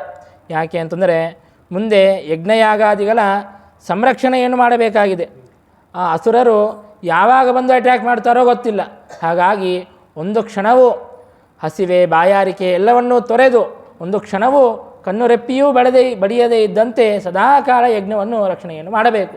ಹಾಗಾಗಿ ಅವರಿಗೆ ಹಸಿವೆ ಬಾಯಾರಿಕೆಗಳನ್ನು ಪರಿಹಾರ ಮಾಡುವಂತಹ ದಿವ್ಯವಾದಂತಹ ಅಸ್ತ್ರಗಳನ್ನು ಉಪದೇಶವನ್ನು ಮಾಡುತ್ತಾರೆ. ಪರಮಾತ್ಮ ತಾನು ಸರ್ವಜ್ಞ, ತಾನು ಬೇರೆಯವರಿಂದಾಗಿ ಉಪದೇಶವನ್ನು ಪಡೆಯಬೇಕಾದಂತಹ ಅಗತ್ಯವೇ ಇಲ್ಲ. ಹಾಗಿದ್ದರೂ ಕೂಡ ಅನುಗ್ರಹಾರ್ಥಂ ಸರುಷೇರವಾಪ, ಕೇವಲ ವಿಶ್ವಾಮಿತ್ರ ಋಷಿಗಳ ಮೇಲೆ ಅನುಗ್ರಹವನ್ನು ಮಾಡೋದಕ್ಕಾಗಿ ಅಂತ ಹೇಳಿಬಿಟ್ಟು ತಾವು ಆ ಮಂತ್ರಗಳನ್ನು ತಾವು ಪಡೆದಿದ್ದಾರೆ. ಮಂತ್ರಗಳನ್ನು ಇವರು ಉಪದೇಶವನ್ನು ಮಾಡೋದು ಅಂತಂದರೆ ಕೇವಲ ಪರಮಾತ್ಮನ ಕಿವಿಯಲ್ಲಿ ಪಾರಾಯಣವನ್ನು ಮಾಡೋದಷ್ಟೇ. ಅದು ಅನಂತಂ ವಿಷ್ಣು ಸನ್ನಿಧೋ, ಸಾಕ್ಷಾತ್ತು ಪರಮಾತ್ಮನ ಮುಂದೆ ಆ ಮಂತ್ರಗಳನ್ನು ಹೇಳಬೇಕು ಅಂತಂದರೆ ಅವರಿಗೆ ಮಹಾಪುಣ್ಯ ಅಂತನ್ನೋದು ಅದರಿಂದಾಗಿ ಸಿಗುತ್ತದೆ. ನಮ್ಮ ಮನೆಯಲ್ಲಿ ಪಾರಾಯಣ ಮಾಡೋದಕ್ಕೂ ನಾವು ಒಂದು ದೇವಾಲಯಕ್ಕೆ ಬಂದು ಪಾರಾಯಣ ಮಾಡೋದಕ್ಕೂ ವ್ಯತ್ಯಾಸ ಇದೆಯೇ ಇಲ್ಲ. ನಮ್ಮ ಮನೆಯಲ್ಲಿ ಮಾಡಿದರೆ ಏನು ಪುಣ್ಯ ಸಿಗುತ್ತದೆಯೋ ಅದೇ ದೇವಾಲಯಕ್ಕೆ ಬಂದು ನಾವು ಪ್ರದಕ್ಷಿಣ ನಮಸ್ಕಾರಗಳನ್ನು ಮಾಡಿ ಪಾರಾಯಣವನ್ನು ಮಾಡಿ ಭಜನೆಯನ್ನು ಮಾಡಿದರೆ ಅದಕ್ಕಿಂತಲೂ ಮಹಾಪುಣ್ಯ ಅಂತನ್ನೋದು ಸಿಗುತ್ತದೆ. ಅದೇ ದಿವ್ಯವಾದಂತಹ ತಿರುಪತಿ ಮೊದಲಾದಂತಹ ಸ್ವಯಂ ವ್ಯಕ್ತ ಕ್ಷೇತ್ರಗಳಿಗೆ ಹೋಗಿ ನಾವು ಅಲ್ಲಿ ಪಾರಾಯಣವನ್ನು ಮಾಡಿದ್ವಿ, ಸತ್ಕರ್ಮವನ್ನು ಮಾಡಿದ್ವಿ ಅಂತಂದರೆ ಅದರಿಂದ ಇನ್ನೂ ಮಹಾಪುಣ್ಯ ಅಂತನ್ನೋದು ಸಿಗುತ್ತದೆ. ಅಂತಹದ್ದು ಸಾಕ್ಷಾತ್ತು ಶ್ರೀರಾಮಚಂದ್ರನೇ ಪ್ರತ್ಯಕ್ಷವಾಗಿರಬೇಕಾದಾಗ ವಿಶ್ವಾಮಿತ್ರ ಋಷಿಗಳು ಆ ಮಂತ್ರವನ್ನು ಪಾರಾಯಣವನ್ನು ಮಾಡಿದರೆ ಅವರಿಗೆ ಎಷ್ಟು ಮಹಾಪುಣ್ಯ ಸಿಗಬೇಕಾಗಿಲ್ಲ. ಹಾಗಾಗಿ ಅಂತಹ ಮಹಾಪುಣ್ಯವನ್ನು ಅವರಿಗೆ ಉಂಟು ಮಾಡೋದಕ್ಕಾಗಿ ಅನುಗ್ರಹಾರ್ಥ, ಕೇವಲ ಅನುಗ್ರಹವನ್ನು ಮಾಡೋದಕ್ಕಾಗಿ ಅಂತ ಪರಮಾತ್ಮ ತಾನು ಆ ಮಂತ್ರಗಳನ್ನು ಪಡೆದಿದ್ದಾನೆ. ಅದರ ಜೊತೆಗೆ ಲೋಕ ಶಿಕ್ಷಣೆಯನ್ನು ಕೂಡ ಕೊಡಬೇಕಾಗಿದೆ. ಯಾರಾದರೂ ಹಿರಿಯರು ಏನಾದರೂ ಉಪದೇಶವನ್ನು ಮಾಡ್ತಾ ಇದ್ದರೆ ನಾವು ಗರ್ವದಿಂದಾಗಿ ನಮಗೆಲ್ಲ ಗೊತ್ತು, ನೀವೇನು ಹೇಳ್ತೀರಿ ಅಂತ ಮಾಡೋದಲ್ಲ. ಅವರು ಏನಾದರೂ ಹಿತವಚನಗಳನ್ನು ನುಡಿಯುತ್ತಾ ಇದ್ದರೆ, ಏನಾದರೂ ಉಪದೇಶವನ್ನು ಮಾಡುತ್ತಾ ಇದ್ದರೆ ಅವಶ್ಯವಾಗಿಯೂ ಕೂಡ ಕಿವಿ ಕೊಟ್ಟು ಕೇಳಬೇಕು ಅಂತನ್ನೋದನ್ನು ಕೂಡ ಶ್ರೀರಾಮಚಂದ್ರ ತೋರಿಸುವಂತೆ ತಾನು ಆ ಮಂತ್ರಗಳ ಅಸ್ತ್ರಗಳ ಉಪದೇಶವನ್ನು ಪಡೆದಿದ್ದಾನೆ. ಶ್ರೀರಾಮಚಂದ್ರ ಆ ಅಸ್ತ್ರಗಳನ್ನು ತಾನು ಉಚ್ಚಾರಣೆ ಮಾಡಿದರೆ ಆ ಮಂತ್ರಗಳನ್ನು ಉಚ್ಚಾರಣೆ ಮಾಡಬೇಕಲ್ಲ. ಆಯಾ ದೇವತೆಗಳ ಪ್ರತಿಪಾದಕವಾದಂತಹ ಆ ಮಂತ್ರಗಳನ್ನು ಉಚ್ಚಾರಣೆ ಮಾಡಿದರೆ ವವಂದಿರೇ ಬ್ರಹ್ಮಮುಖ ಸುರೇಶಾ ತಮಸ್ತ್ರರೂಪ ಪ್ರಕಟಾಸಮೇತ್ಯ, ಎಲ್ಲ ಬ್ರಹ್ಮಾದಿ ದೇವತೆಗಳು, ಆಯಾ ಅಸ್ತ್ರಗಳಿಗೆ ಅಭಿಮಾನಿಗಳಾದಂತಹ ಬ್ರಹ್ಮಾದಿ ದೇವತೆಗಳೆಲ್ಲ ಪ್ರತ್ಯಕ್ಷವಾಗಿ ಬಂದು ತಾವು ನಮಸ್ಕಾರವನ್ನು ಮಾಡಿ ಕೈಜೋಡಿಸಿ ಶ್ರೀರಾಮಚಂದ್ರ ಏನು ಮಾಡಬೇಕು, ಏನಾಗಬೇಕಾಗಿದೆ ಹೇಳು ಎಂಬುದಾಗಿ ತಾವು ಕಟಿಬದ್ಧರಾಗಿ ನಿಂತಿದ್ದಾರೆ. ಆಗ ಪರಮಾತ್ಮ ಯಾವಾಗ ಕಾರ್ಯವಿದೆಯೋ ಆಗ ಕರೆಯುತ್ತೇನೆ ಎಂಬುದಾಗಿ ಅವರೆಲ್ಲರಿಗೂ ಕೂಡ ಅನುಜ್ಞೆಯನ್ನು ಕೊಟ್ಟು ಕಳುಹಿಸಿದ್ದಾನೆ. ಹೀಗೆ ವಿಶ್ವಾಮಿತ್ರ ಋಷಿಗಳಿಂದ ಈ ಅಸ್ತ್ರಗಳನ್ನು ಪಡೆದು ವಿಶ್ವಾಮಿತ್ರ ಋಷಿಗಳ ಆಶ್ರಮಕ್ಕೆ, ಆ ಯಜ್ಞಯಾಗಾದಿಗಳು ನಡೆಯುವಂತಹ ಸಿದ್ಧಾಶ್ರಮಕ್ಕೆ ಶ್ರೀರಾಮಚಂದ್ರ ತಾನು ಪ್ರಯಾಣವನ್ನು ಬೆಳೆಸುತ್ತಾನೆ. ಸಿದ್ಧಾಶ್ರಮಂ ಸಿದ್ಧಜನಾಭಿವಂದ್ಯ, ಅಲ್ಲಿರುವಂತಹ ಎಲ್ಲ ಋಷಿಮುನಿಗಳು ಸಿದ್ಧಜನರು ಅವರೆಲ್ಲರಿಂದಲೂ ಕೂಡ ವಂದ್ಯನಾಗಿ ಶ್ರೀರಾಮಚಂದ್ರ ಸಿದ್ಧಾಶ್ರಮವನ್ನು ಪ್ರವೇಶವನ್ನು ಮಾಡುತ್ತಾನೆ. ಸಿದ್ಧಾಶ್ರಮ ಅಂತಂದರೆ ಈಗ ಶ್ರೀರಾಮಚಂದ್ರ ಬಂದಿದ್ದಾನೆ. ಹಿಂದಕ್ಕೆ ವಾಮನ ರೂಪಿಯಾದಂತಹ ಪರಮಾತ್ಮ ಬಲಿಚಕ್ರವರ್ತಿಯನ್ನು ನಿಗ್ರಹವನ್ನು ಮಾಡಿ ತಾನು 3 ಪಾದ ಭೂಮಿಯನ್ನು ಬೇಡಿದಂತಹ ಆಶ್ರಮ ಯಾವುದು ಅಂದರೆ ಸಿದ್ಧಾಶ್ರಮ. ತಾನು ವಾಮನ ರೂಪದಿಂದಾಗಿ ಬಂದು ಆ 3 ಪಾದ ಭೂಮಿಯನ್ನು ಬೇಡಿ ತ್ರಿವಿಕ್ರಮ ರೂಪವನ್ನು ತಾಳಿ ತನ್ನ ಪರಾಕ್ರಮವನ್ನು ತೋರಿರುವಂತಹ ಶ್ರೇಷ್ಠವಾದಂತಹ ಆಶ್ರಮ ಅದು ಸಿದ್ಧಾಶ್ರಮ. ಅದಕ್ಕೆ ಹಾಗೆ ಹೆಸರು ಬರಲು ಕಾರಣವೇನು ಅಂತಂದರೆ ಎಲ್ಲ ಋಷಿಮುನಿಗಳು ಕೂಡ ತಾವು ತಪಸ್ಸನ್ನು ಮಾಡಿ ಸಿದ್ಧಿಯನ್ನು ಹೊಂದುತ್ತಾ ಇದ್ದರು. ಹಾಗಾಗಿ ಆ ಆಶ್ರಮಕ್ಕೆ ಸಿದ್ಧಾಶ್ರಮ ಎಂಬುದಾಗಿ ಹೆಸರು ಬಂದಿದೆ. ಅಂತಹ ಪವಿತ್ರವಾದಂತಹ ಆಶ್ರಮಕ್ಕೆ ಪರಮಾತ್ಮ ತಾನು ಹೋಗಿದ್ದಾನೆ. ಆಗ ವಿಶ್ವಾಮಿತ್ರಾದಿ ಋಷಿಗಳೆಲ್ಲರೂ ಕೂಡ ರಾಮಚಂದ್ರ ದೇವರ ಅನುಜ್ಞೆಯನ್ನು ಪಡೆದು ತಾವು ಯಾಗವನ್ನು ಮಾಡಲು ಪ್ರಾರಂಭಿಸಿದ್ದಾರೆ. 6 ದಿನಗಳ ಕಾಲ ಮಾಡಬೇಕಾದಂತಹ ಒಂದು ದಿವ್ಯವಾದಂತಹ ಯಾಗ, ಆ ಯಾಗವನ್ನು ಪ್ರಾರಂಭ ಮಾಡಿದ್ದಾರೆ. ಶ್ರೀರಾಮಚಂದ್ರ ಲಕ್ಷ್ಮಣ ತಾವು ಧನುಸ್ಸನ್ನು ಬಾಣಗಳನ್ನು ಹಿಡಿದುಕೊಂಡು ಸಿದ್ಧರಾಗಿದ್ದಾರೆ. ಯಾಗ ಅಂತನ್ನೋದು ಪ್ರಾರಂಭವಾಗಿದೆ. ಮೊದಲನೇ 5 ದಿನಗಳ ಕಾಲ ಏನೂ ವಿಘ್ನಗಳೇ ಇಲ್ಲ. ಅಸುರರು ಇದ್ದಾರೆಯೋ ಇಲ್ಲವೋ ಅನ್ನುವಂತೆ ಯಾಗ ಅಂತನ್ನೋದು ಚೆನ್ನಾಗಿ ನಿರ್ವಿಘ್ನವಾಗಿ ನಡೆಯುತ್ತಾ ಇದೆ. ಇನ್ನು ಕೊನೆಯ ದಿನ 6ನೇ ದಿನ ಇನ್ನೇನು ಪೂರ್ಣಾಹುತಿ ಆಗಬೇಕು ಅನ್ನೋಷ್ಟರಲ್ಲಿ ಆಕಾಶದಿಂದಾಗಿ ಘೋರವಾದಂತಹ ಶಬ್ದ ಬರುತ್ತಾ ಇದೆ. ಆಶ್ರಮದಲ್ಲಿ ಎಲ್ಲ ಕಡೆಗೂ ಕೂಡ ಕೋಲಾಹಲದ ವಾತಾವರಣ ಅಂತನ್ನೋದು ಪ್ರಾರಂಭವಾಗಿದೆ. ಆಗ ಶ್ರೀರಾಮಚಂದ್ರ ಲಕ್ಷ್ಮಣನಿಗೆ ಹೇಳುತ್ತಾನೆ, ಲಕ್ಷ್ಮಣ ತೆಗೆದುಕೋ, ಬಾಣವನ್ನು ತೆಗೆದುಕೋ, ಧನುಸ್ಸನ್ನು ಸಂಧಾನ ಮಾಡು ಎಂಬುದಾಗಿ ಶ್ರೀರಾಮಚಂದ್ರ ಹೇಳಿದ್ದಾನೆ. ಅಲ್ಲಿ ರುದ್ರದೇವರ ವರದಿಂದಾಗಿ ಅವಧ್ಯನಾದಂತಹ ಸುಬಾಹು ಅನ್ನುವಂತಹ ರಾಕ್ಷಸನನ್ನು ತಾನು ಸಂಹಾರ ಮಾಡಿದ್ದಾನೆ ಶ್ರೀರಾಮಚಂದ್ರ. ಹಾಗೆಯೇ ಮಾರೀಚ ಅನ್ನುವಂತಹ ಒಬ್ಬ ರಾಕ್ಷಸ, ಹಿಂದೆ ತಾಟಕೆಯ ಮಗ, ಆ ತಾಟಕೆಯ ವಧವನ್ನು ಮಾಡಿದ್ದಾನೆ ಶ್ರೀರಾಮಚಂದ್ರ. ಹಾಗೆಯೇ ಈ ಮಾರೀಚನನ್ನು ವಧವನ್ನು ಮಾಡಬಹುದಾಗಿತ್ತು. ಹಾಗಿದ್ದರೂ ಕೂಡ ಬ್ರಹ್ಮದೇವರ ಮಾತಿಗೂ ಸ್ವಲ್ಪ ಬೆಲೆಯನ್ನು ಕೊಡೋಣ. ಬ್ರಹ್ಮದೇವರ ವರದಿಂದಾಗಿ ಅವಧ್ಯನಾಗಿದ್ದ. ಹಾಗಾಗಿ ಎಲ್ಲ ವರಗಳನ್ನು ಕೂಡ ಪರಮಾತ್ಮ ಸುಳ್ಳು ಮಾಡಿಬಿಟ್ಟ ಅಂತಂದರೆ ಇನ್ನೇನಪ್ಪ, ನಾವು ವರಗಳನ್ನು ಬೇಡಿಯೂ ಕೂಡ ವ್ಯರ್ಥ ಅಂತ ಹೇಳಿಬಿಟ್ಟು ಈ ಅಸುರರೆಲ್ಲ ತಾವು ವರಗಳನ್ನೇ ಬೇಡೋದು ಬಿಟ್ಟುಬಿಟ್ರೆ, ಹಾಗಾಗಿ ಅವರಿಗೂ ಕೂಡ ಸ್ವಲ್ಪ ಆಶ್ವಾಸನೆಯನ್ನು ಕೊಡೋಣ ಎಂಬುದಾಗಿ ಪರಮಾತ್ಮ ಆ ಬ್ರಹ್ಮದೇವರ ಮಾತಿಗೂ ಕೂಡ ಸ್ವಲ್ಪ ಆದರವನ್ನು ಉಂಟು ಮಾಡುವುದಕ್ಕಾಗಿ ಅಂತ ಹೇಳಿಬಿಟ್ಟು ಪರಮಾತ್ಮ ತಾನು ಮಾರೀಚನನ್ನು ಕೊಲ್ಲಲಿಲ್ಲ. ದೂರದಲ್ಲಿ ಸಮುದ್ರದ ಆಚೆ ಗೋಕರ್ಣದಲ್ಲಿ ಬೀಳುವಂತೆ ಪರಮಾತ್ಮ ತನ್ನನ್ನು ಸಾವಿರಾರು ಯೋಜನ ದೂರ ಬೀಳುವಂತೆ ತಾನು ಬಾಣದ ಪ್ರಯೋಗವನ್ನು ಮಾಡಿದ್ದಾನೆ. ಯಾಕೆ ಅಂತಂದರೆ ಇನ್ನು ಮುಂದೆ ಮಾರೀಚನಿಂದಾಗಿ ದೇವತಾ ಕಾರ್ಯ ಅಂತನೊಂದು ನಡೆಯಬೇಕಾಗಿದೆ. ತಾನು ಮಾಯಾ ಜಿಂಕೆಯ ರೂಪದಲ್ಲಿ ಬಂದು ಸೀತಾಪಹರಣಕ್ಕೆ ಕಾರಣವಾಗಬೇಕಾಗಿದೆ. ಆ ಒಂದು ದೇವತಾ ಕಾರ್ಯವೂ ಇದೆ. ಅದನ್ನು ಕೂಡ ನೆರವೇರಿಸುವುದಕ್ಕಾಗಿ ಅಂತ ಮಾರೀಚನನ್ನು ಆಗಲೇ ಕೂಡಲೇ ಸಂಹಾರವನ್ನು ಮಾಡಲಿಲ್ಲ. ತಾನು ಸಮುದ್ರದ ಆಚೆ ದೂರದಲ್ಲಿ ಬೀಳುವಂತೆ ಪರಮಾತ್ಮ ತಾನು ಮಾಡಿದ್ದಾನೆ. ಹೀಗೆ ಇನ್ನನೇಕ ಅಸುರರನ್ನು ರಾಕ್ಷಸರನ್ನು ಸಂಹಾರ ಮಾಡಿ ಪರಮಾತ್ಮ ಯಜ್ಞೇಶನಾದಂತಹ ಶ್ರೀರಾಮಚಂದ್ರ ಆ ಯಜ್ಞವನ್ನು ನಿರ್ವಿಘ್ನವಾಗಿ ನಡೆಯುವಂತೆ ಅನುಗ್ರಹವನ್ನು ಮಾಡಿದ್ದಾನೆ. ರಾಮಾಯಣ ನಮಗೆ ಎಲ್ಲರಿಗೂ ಕೂಡ ಒಂದು ಸಂದೇಶವನ್ನು ಕೊಡುತ್ತದೆ. ನಿಮಗೆ ಏನಾದರೂ ಸತ್ಕಾರ್ಯವನ್ನು ಮಾಡಬೇಕು ಅಂತ ಅನಿಸಿದಾಗ ಅನೇಕ ವಿಘ್ನಗಳು ಬರುತ್ತವೆ. ಹಾಗಾಗಿ ಸತ್ಕರ್ಮಗಳನ್ನು ಮಾಡೋದು ಹೇಗೆ, ಹಾಗಾಗಿ ಮಾಡೋದೇ ಬೇಡ ಎಂಬುದಾಗಿ ಹಿಂದೆದರಿಯಬೇಡ್ರಿ. ನೀವು ಸತ್ಕರ್ಮವನ್ನು ಆರಂಭ ಮಾಡಿರಿ. ನಾನು ನಿಮ್ಮ ಸತ್ಕರ್ಮ ಪೂರ್ಣವಾಗುವಂತೆ ಎಲ್ಲ ವಿಘ್ನಗಳನ್ನು ಕೂಡ ಪರಿಹಾರ ಮಾಡಿ ನಿಮ್ಮ ಸತ್ಕರ್ಮಗಳನ್ನು ಪೂರ್ಣ ಮಾಡುತ್ತೇನೆ ಅನ್ನುವಂತಹ ಒಂದು ಆಶ್ವಾಸನೆಯನ್ನು ಕೊಡುವಂತೆ ರಾಮಾಯಣ ನಮಗೆ ಈ ಕಥೆಯನ್ನು ತಿಳಿಸಿಕೊಡುತ್ತದೆ. ಹೀಗೆ ಶ್ರೀರಾಮಚಂದ್ರ ಆ ಋಷಿಮುನಿಗಳು ಮಾಡುವಂತಹ ಯಜ್ಞವನ್ನು ನಿರ್ವಿಘ್ನವಾಗಿ ಪರಿಪೂರ್ಣವಾಗುವಂತೆ ಮಾಡಿದ್ದಾನೆ. ಸರಿಯಾಗಿ ಅದೇ ಕಾಲದಲ್ಲಿ ಜನಕರಾಜ ತನ್ನ ಮಗಳಾದಂತಹ ಸೀತಾದೇವಿಯ ಸ್ವಯಂವರ ಅಂತನ್ನೋದನ್ನು ಘೋಷಣೆಯನ್ನು ಮಾಡುತ್ತಾ ಇದ್ದಾನೆ. ಎಲ್ಲ ದಿಕ್ಕು ವಿದಿಕ್ಕುಗಳಲ್ಲಿ ಎಲ್ಲ ದೂತರನ್ನು ಕೂಡ ಕೊಟ್ಟು ಕಳುಹಿಸಿ ತಾನು ಸೀತೆಯ ಸ್ವಯಂವರ ಅಂತನ್ನೋದು ಇದೆ ಎಂಬುದಾಗಿ ತಾನು ಘೋಷಣೆಯನ್ನು ಮಾಡಿಸುತ್ತಾ ಇದ್ದಾನೆ. ಆಗ ವಿಶ್ವಾಮಿತ್ರ ಋಷಿಗಳು ಶ್ರೀರಾಮಚಂದ್ರನಿಗೆ ಹೇಳುತ್ತಾರೆ, ನಡಿ ನಾವು ಕೂಡ ಮಿಥಿಲಾಪಟ್ಟಣಕ್ಕೆ ಹೋಗೋಣ. ಅನೇಕ ರಾಜರುಗಳು ಎಲ್ಲ ಊರುಗಳಿಂದ ಎಲ್ಲ ರಾಜ್ಯಗಳಿಂದಲೂ ಕೂಡ ಸೀತಾ ಸ್ವಯಂವರಕ್ಕೆ ಅಂತ ಬರುತ್ತಾ ಇದ್ದಾರೆ. ಹಾಗಾಗಿ ನಾವು ಕೂಡ ಆ ಸ್ವಯಂವರಕ್ಕೆ ಹೋಗೋಣ ಎಂಬುದಾಗಿ ವಿಶ್ವಾಮಿತ್ರರು ಹೇಳಿದಾಗ, ಆಯಿತು ಸ್ವಾಮಿ, ನಿಮ್ಮ ಹಿಂದೆ ನಾವು ಬಂದಿದ್ದೇವೆ, ನಿಮ್ಮ ಶಿಷ್ಯರಿದ್ದಂತೆ, ಹಾಗಾಗಿ ನೀವು ಹೇಗೆ ಹೇಳಿದರೆ ಹಾಗೆ ಎಂಬುದಾಗಿ ವಿಶ್ವಾಮಿತ್ರರನ್ನು ಅನುಸರಿಸಿ ಶ್ರೀರಾಮಚಂದ್ರ ತಾನು ಹೋಗುತ್ತಾ ಇದ್ದಾನೆ. ವಿಶ್ವಾಮಿತ್ರರು ಮುಂದೆ ನಡೆಯುತ್ತಾ ಇದ್ದಾರೆ. ಹಿಂದೆ ಶ್ರೀರಾಮಚಂದ್ರ ಹಾಗೂ ಲಕ್ಷ್ಮಣ ಅವರಿಬ್ಬರೂ ಕೂಡ ತಾವು ಪ್ರಯಾಣವನ್ನು ಸಾಗಿಸುತ್ತಾ ಇದ್ದಾರೆ. ಹೀಗೆ ಮಿಥಿಲಾಪಟ್ಟಣಕ್ಕೆ ಹೋಗುವಂತಹ ಸಂದರ್ಭದಲ್ಲಿ ಮಧ್ಯದಲ್ಲಿ ಗಂಗಾ ನದಿ ಅಂತನ್ನೋದು ಬರುತ್ತದೆ.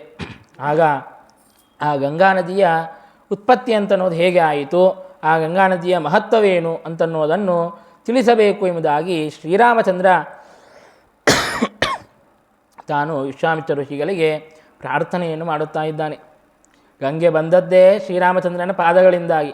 ಹಾಗಿದ್ರೂ ಕೂಡ ಶ್ರೀರಾಮಚಂದ್ರ ತಾನು ಕೇಳುತ್ತಾ ಇದ್ದಾನೆ. ಯಾಕೆ ಅಂತಂದರೆ ಎಲ್ಲ ಜನರಿಗೂ ಕೂಡ ಆ ಗಂಗೆಯ ಮಹಿಮೆಯನ್ನು ತಿಳಿಸಿಕೊಡಬೇಕು, ತನ್ನ ಪಾದೋದಕದ ಮಹಿಮೆಯನ್ನು ಸಮಸ್ತ ಜನರಿಗೂ ಕೂಡ ತಿಳಿಸಿಕೊಡಬೇಕು ಅನ್ನುವಂತಹ ಉದ್ದೇಶದಿಂದಾಗಿ ಶ್ರೀರಾಮಚಂದ್ರ ತಾನು ಸರ್ವಜ್ಞನಾಗಿದ್ದರೂ ಕೂಡ ವಿಶ್ವಾಮಿತ್ರ ಋಷಿಗಳಿಗೆ ಕೇಳಿದಾಗ ಆಗ ವಿಶ್ವಾಮಿತ್ರರು ಹೇಳುತ್ತಾರೆ, ಈ ಗಂಗೆಯು ತ್ರಿವಿಕ್ರಮ ರೂಪಿಯಾದಂತಹ ಪರಮಾತ್ಮ ತಾನು ಎಲ್ಲ ಲೋಕಗಳನ್ನು ವ್ಯಾಪಿಸಿದಾಗ ತನ್ನ ಹೆಬ್ಬೆರಳಿನ ಉಗುರನ್ನು ತಾಕಿ ಬ್ರಹ್ಮಾಂಡದ ಕಟಾಹ ಅಂತನ್ನೋದು ಒಡೆದಾಗ ಆಗ ಆ ಗಂಗೆ ಅಂತನ್ನೋದು ಉದ್ಭವಿಸಿದ್ದಾಳೆ. ಆ ಗಂಗೆಯು ನಿಜವಾಗಿ ನೋಡಿದರೆ ಅದು ಸ್ವರ್ಗಲೋಕದ ನದಿ. ಅದು ಭೂಮಿಗೆ ಹೇಗೆ ಬಂತು ಅಂತಂದರೆ ಅದಕ್ಕೂ ಒಂದು ಕಥೆ ಇದೆ.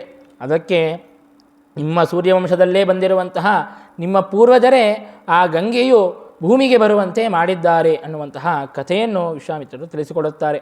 ಹಿಂದಕ್ಕೆ ಸೂರ್ಯವಂಶದಲ್ಲಿ ನಿಮ್ಮ ಪೂರ್ವಜರಾದಂತಹ ಸಗರ ಅನ್ನುವಂತಹ ಒಬ್ಬ ರಾಜನಿದ್ದ.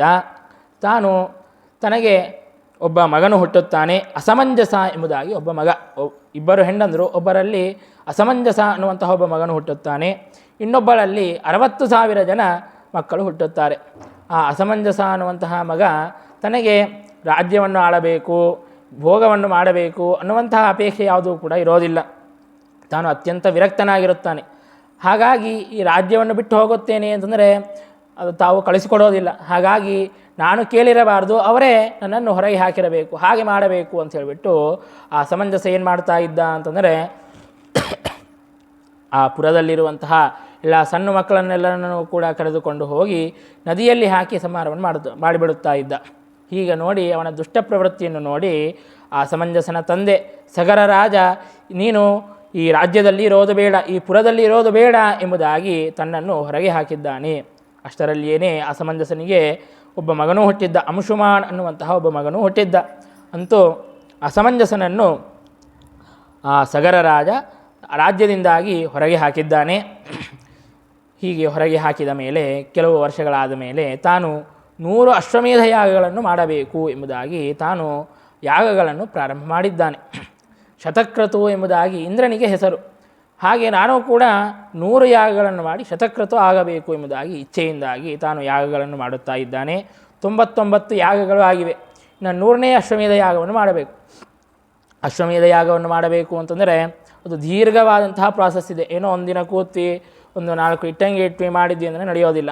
ಅದು ಅಶ್ವವನ್ನು ಇಡೀ ಭೂಮಿಯಲ್ಲಿ ಪ್ರದಕ್ಷಿಣೆಯನ್ನು ಮಾಡಿಸಿಕೊಂಡು ಬಂದು ಎಲ್ಲರನ್ನೂ ಕೂಡ ಗೆದ್ದು, ಅಶ್ವವನ್ನು ಯಾರೂ ಕೂಡ ಅಪಹರಿಸಬಾರದು, ಹಾಗೆ ಎಲ್ಲರನ್ನೂ ಕೂಡ ಗೆದ್ದುಕೊಂಡು ಬಂದರೆ ಆಗ ಆ ಯಾಗವನ್ನು ಮಾಡಬಹುದು. ಹಾಗಾಗಿ 100ನೇ ಬಾರಿ ಅಶ್ವವನ್ನು ಕೊಟ್ಟು ಕಳುಹಿಸಿದ್ದಾನೆ.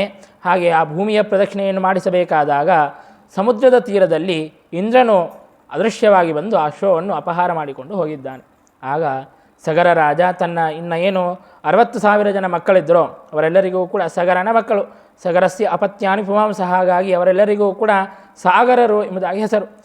ತನ್ನ ಮಕ್ಕಳನ್ನೆಲ್ಲರನ್ನೂ ಕೂಡ ಅಶ್ವವನ್ನು ಹುಡುಕಿಕೊಂಡು ಬರ್ರಿ ಎಂಬುದಾಗಿ ಕೊಟ್ಟು ಕಳುಹಿಸಿದ್ದಾನೆ. ಅವರೆಲ್ಲರೂ ಕೂಡ ಸಮುದ್ರದ ತೀರಕ್ಕೆ ಹೋಗಿದ್ದಾರೆ. ಅಲ್ಲಿ ಅಶ್ವ ಅಂತನೋ ಅದೃಶ್ಯವಾಗಿದೆ ಅಂತನೋ ತಿಳಿದುಕೊಂಡು ಅಲ್ಲಿ ಎಲ್ಲ ಭೂಮಿಯನ್ನು ಖನನ ಮಾಡುತ್ತಾರೆ.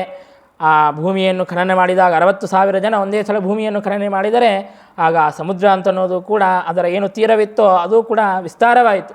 ಹೀಗೆ ಸಾಗರರಿಂದಾಗಿ ಅದು ವಿಸ್ತೃತಗೊಂಡದ್ದರಿಂದಾಗಿ ಸಮುದ್ರಕ್ಕೆ ಸಾಗರ ಎಂಬುದಾಗಿಯೂ ಕೂಡ ಹೆಸರು ಅವತ್ತಿನಿಂದಾಗಿ ಪ್ರಾರಂಭವಾಗಿದೆ. ಹೀಗೆ ಅವರೆಲ್ಲರೂ ಕೂಡ ಭೂಮಿಯನ್ನು ಖನನ ಮಾಡಿ ರಸಾತಲಕ್ಕೆ ಹೋಗುತ್ತಾರೆ. ಆ ರಸಾತಲದಲ್ಲಿ ಕಪಿಲರೂಪಿಯಾದಂತಹ ಪರಮಾತ್ಮ ತಾನು ಧ್ಯಾನಾಸಕ್ತನಾಗಿ ಕುಳಿತಿರುತ್ತಾನೆ. ಇಂದ್ರನು ತಾನೇನು ಮಾಡಿರುತ್ತಾನೆ ಅಂತಂದರೆ ಆ ಅಶ್ವವನ್ನು ಅಪಹರಿಸಿಕೊಂಡು ಹೋಗಿ ಕಪಿಲ ನಾಮಕನಾದಂತಹ ಪರಮಾತ್ಮನ ಹತ್ತಿರ ಆ ಅಶ್ವವನ್ನು ಬಿಟ್ಟುಬಿಟ್ಟಿರುತ್ತಾನೆ.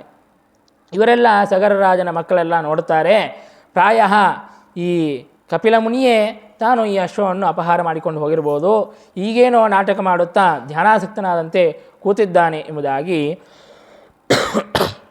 ಆ ಕಪಿಲರೂಪಿಯಾದಂತಹ ಪರಮಾತ್ಮನನ್ನು ಸಂಹಾರ ಮಾಡಬೇಕು ಎಂಬುದಾಗಿ ಅವನ ಮೇಲೆ ಯುದ್ಧಕ್ಕೆ ಅಂತ ಬಂದಾಗ ಪರಮಾತ್ಮ ಅವರೆಲ್ಲರನ್ನೂ ಕೂಡ ಕಣ್ಣು ತೆರೆದು ನೋಡುತ್ತಾನೆ ಅಷ್ಟೇ. ಅವನ ಒಂದು ದೃಷ್ಟಿಯ ಅಗ್ನಿಯಿಂದಾಗಿ, ಲೋಚನಾಗ್ನಿಯಿಂದಾಗಿ ಅವರೆಲ್ಲರೂ ಕೂಡ ಭಸ್ಮರಾಗಿ ತಾವು ಮರಣವನ್ನು ಹೊಂದುತ್ತಾರೆ. ಈಗ ಸಗರ ರಾಜ ತಾನು ಕಾಯುತ್ತಾ ಇರುತ್ತಾನೆ, ನನ್ನ ಮಕ್ಕಳು ಬರುತ್ತಾರೆ, ಅಶ್ವವನ್ನು ಕರೆದುಕೊಂಡು ಬರುತ್ತಾರೆ ಅಂತ. ಎಷ್ಟು ದಿನವಾದರೂ ಕೂಡ ಬರೋದೇ ಇಲ್ಲ. ಹಾಗಾಗಿ ಅಸಮಂಜಸನ ಮಗ ಒಬ್ಬನಿದ್ದಲ್ಲ, ಅಂಶುಮಾನ್ ಅಂತ, ಆ ಅಂಶುಮಾನ್ ಅನ್ನುವಂತಹ ಅವನನ್ನು ತನ್ನ ಮೊಮ್ಮಗ ಅವನನ್ನು ಕೊಟ್ಟು ಕಳುಹಿಸುತ್ತಾನೆ. ನೋಡು, ನಿಮ್ಮ ಪಿತೃಗಳು ಏನಾಗಿದ್ದಾರೆ, ಹೋಗಿ ನೋಡಿಕೊಂಡು ಬಾ ಎಂಬುದಾಗಿ ಕೊಟ್ಟು ಕಳುಹಿಸಿದಾಗ ಅಂಶುಮಾನ್ ಅನ್ನುವಂತಹ ಅವನು ಕೂಡ ಹುಡುಕುತ್ತಾ ಬರುತ್ತಾನೆ. ಬಂದಾಗ ಸರಿಯಾಗಿ ಕಪಿಲ ಋಷಿಗಳು ಇರುವಂತಹ, ಕಪಿಲರೂಪಿಯಾದಂತಹ ಪರಮಾತ್ಮ ಇರುವಂತಹ ಸ್ಥಾನಕ್ಕೆ ಬಂದು ನೋಡುತ್ತಾರೆ. ಇವರೆಲ್ಲ ಹಿಂದೆ ತನ್ನ ಪಿತೃಗಳೆಲ್ಲ ಯುದ್ಧವನ್ನು ಮಾಡೋದಕ್ಕಾಗಿ ಅಂತ ಬಂದು ತಾವೆಲ್ಲ ಭಸ್ಮರಾಗಿದ್ದರು. ಆದರೆ ಅಂಶುಮಾನ್ ತಾನು ಮಹಾ ಭಗವದ್ಭಕ್ತ. ಹಾಗಾಗಿ ತಾನು ಪರಮಾತ್ಮನಿಗೆ ಬಂದ ಕೂಡಲೇ ನಮಸ್ಕಾರವನ್ನು ಮಾಡುತ್ತಾನೆ. ಹಿಂದೆ ಪರಮಾತ್ಮ ತನ್ನ ಲೋಚನಾಗ್ನಿಯನ್ನು ತನ್ನ ಪಿತೃಗಳ ಮೇಲೆ ತಾನು ಮಾಡಿದ್ದರೆ ಈಗ ಕರುಣಾವೃಷ್ಟಿಯನ್ನು ಅಂಶುಮಾನ್ ಅಂತಂತಹ ಅವನ ಮೇಲೆ ಸುರಿಸುತ್ತಾನೆ. ತೆಗೆದುಕೊಂಡು ಹೋಗು ಕೂಸು, ನಿನ್ನ ಅಶ್ವವನ್ನು ತೆಗೆದುಕೊಂಡು ಹೋಗು, ನಿನ್ನ ಪಿತಾಮಹನ ಯಾಗವನ್ನು ಪೂರ್ಣಗೊಳಿಸು ಎಂಬುದಾಗಿ ಅಶ್ವವನ್ನು ಕೊಟ್ಟು ಕಳುಹಿಸುತ್ತಾನೆ ಕಪಿಲರೂಪಿಯಾದಂತಹ ಪರಮಾತ್ಮ. ಆಗ ಕಪಿಲರೂಪಿಯಾದಂತಹ ಪರಮಾತ್ಮ ಮತ್ತೊಂದು ಮಾತನ್ನು ಹೇಳುತ್ತಾನೆ, ನಿನ್ನ ತಂದೆ ಇವರೆಲ್ಲರೂ ಕೂಡ ನಿನ್ನ ಚಿಕ್ಕಪ್ಪಂದರು ಅಂತಂದರೆ ನಿನಗೆ ತಂದೆ ಸಮಾನ. ಹಾಗಾಗಿ ಇವರೆಲ್ಲರಿಗೂ ಕೂಡ ಉತ್ತಮವಾದಂತಹ ಗತಿ ಆಗಬೇಕು ಅಂತಂದರೆ ಗಂಗೆಯು ಇವರ ಮೇಲೆ, ಇವರ ಅಸ್ಥಿಗಳು, ಇವರ ಏನು ಭಸ್ಮವಿದೆ ಅದರ ಮೇಲೆ ಯಾವುದೋ ಒಂದು ಲೌಕಿಕವಾದಂತಹ ಉದಕವನ್ನು ಕೊಟ್ಟರೆ ಇವರಿಗೆ ಸದ್ಗತಿ ಆಗುವುದಿಲ್ಲ. ನನ್ನ ಪಾದೋದಕ ಗಂಗೆಯು ಇವರ ಮೇಲೆ ಹರಿದು ಹೋದರೆ ಆಗ ಇವರಿಗೆ ಸದ್ಗತಿ ಆಗುತ್ತದೆ. ಹಾಗಾಗಿ ಗಂಗೆಯು ಭೂಮಿಗೆ ಬಂದು ಇವರಿಗೆ ಸದ್ಗತಿಯಾಗುವಂತೆ ನೀನು ತಪಸ್ಸನ್ನು ಮಾಡು ಎಂಬುದಾಗಿ ಆದೇಶವನ್ನು ಮಾಡಿದ್ದಾನೆ ಪರಮಾತ್ಮ. ಈ ಕಡೆಗೆ ಅಶ್ವವನ್ನು ತಂದುಕೊಟ್ಟು ಅಶ್ವಮೇಧ ಯಾಗವನ್ನು ಪೂರ್ಣಗೊಳಿಸಿದ್ದಾನೆ. ಅದಾದ ಮೇಲೆ ತಪಸ್ಸಿನಲ್ಲಿ ಪ್ರವೃತ್ತನಾಗಿದ್ದಾನೆ. ಗಂಗೆಯನ್ನು ಹೇಗಾದರೂ ಮಾಡಿ ಭೂಮಿಗೆ ತರಬೇಕು ಎಂಬುದಾಗಿ ಘೋರವಾದಂತಹ ತಪಸ್ಸನ್ನು ಮಾಡಿದ್ದಾನೆ. ಎಷ್ಟು ತಪಸ್ಸನ್ನು ಮಾಡಿದರೂ ಕೂಡ ಆ ತಪಸ್ಸು ಫಲಿಸಲಿಲ್ಲ. ಅಂಶುಮಾನ್ ಅನ್ನುವಂತಹ ರಾಜನಿಂದಾಗಿ ಅದು ಸಾಧ್ಯವಾಗಲಿಲ್ಲ. ಅವನ ಮಗ ದಿಲೀಪ ಅವನೂ ಕೂಡ ತಪಸ್ಸನ್ನು ಮಾಡುತ್ತಾನೆ ಗಂಗೆಯನ್ನು ಭೂಮಿಗೆ ತರುವುದಕ್ಕಾಗಿ ಅಂತ. ಅವನಿಂದಲೂ ಕೂಡ ಅದು ಸಾಧ್ಯವಾಗುವುದಿಲ್ಲ. ಕೊನೆಗೆ ಆ ದಿಲೀಪನ ಮಗ ಭಗೀರಥ ತಾನು ಪ್ರಯತ್ನವನ್ನು ಮಾಡಿದಾಗ, ತಾನು ಬ್ರಹ್ಮದೇವರನ್ನು ಕುರಿತು ನಿರಂತರವಾಗಿ ತಪಸ್ಸನ್ನು ಮಾಡಿದಾಗ ಆಗ ಬ್ರಹ್ಮದೇವರು ಪ್ರಸನ್ನರಾಗಿ ಗಂಗೆಯು ಭೂಮಿಗೆ ಬರುವಂತೆ ಆಗಲಿ ಎಂಬುದಾಗಿ ವರವನ್ನು ಕೊಟ್ಟಿದ್ದಾರೆ. ಆದರೆ ಇಷ್ಟಕ್ಕೂ ಆ ಪ್ರಯತ್ನ ಪೂರ್ಣವಾಗಿ ಸಫಲವಾಗಲಿಲ್ಲ. ಯಾಕೆ ಅಂತಂದರೆ ತಾನು ಭಗೀರಥ ಹೋಗಿ ಗಂಗೆಗೆ ತಾನು ಪ್ರಾರ್ಥನೆಯನ್ನು ಮಾಡುತ್ತಾನೆ.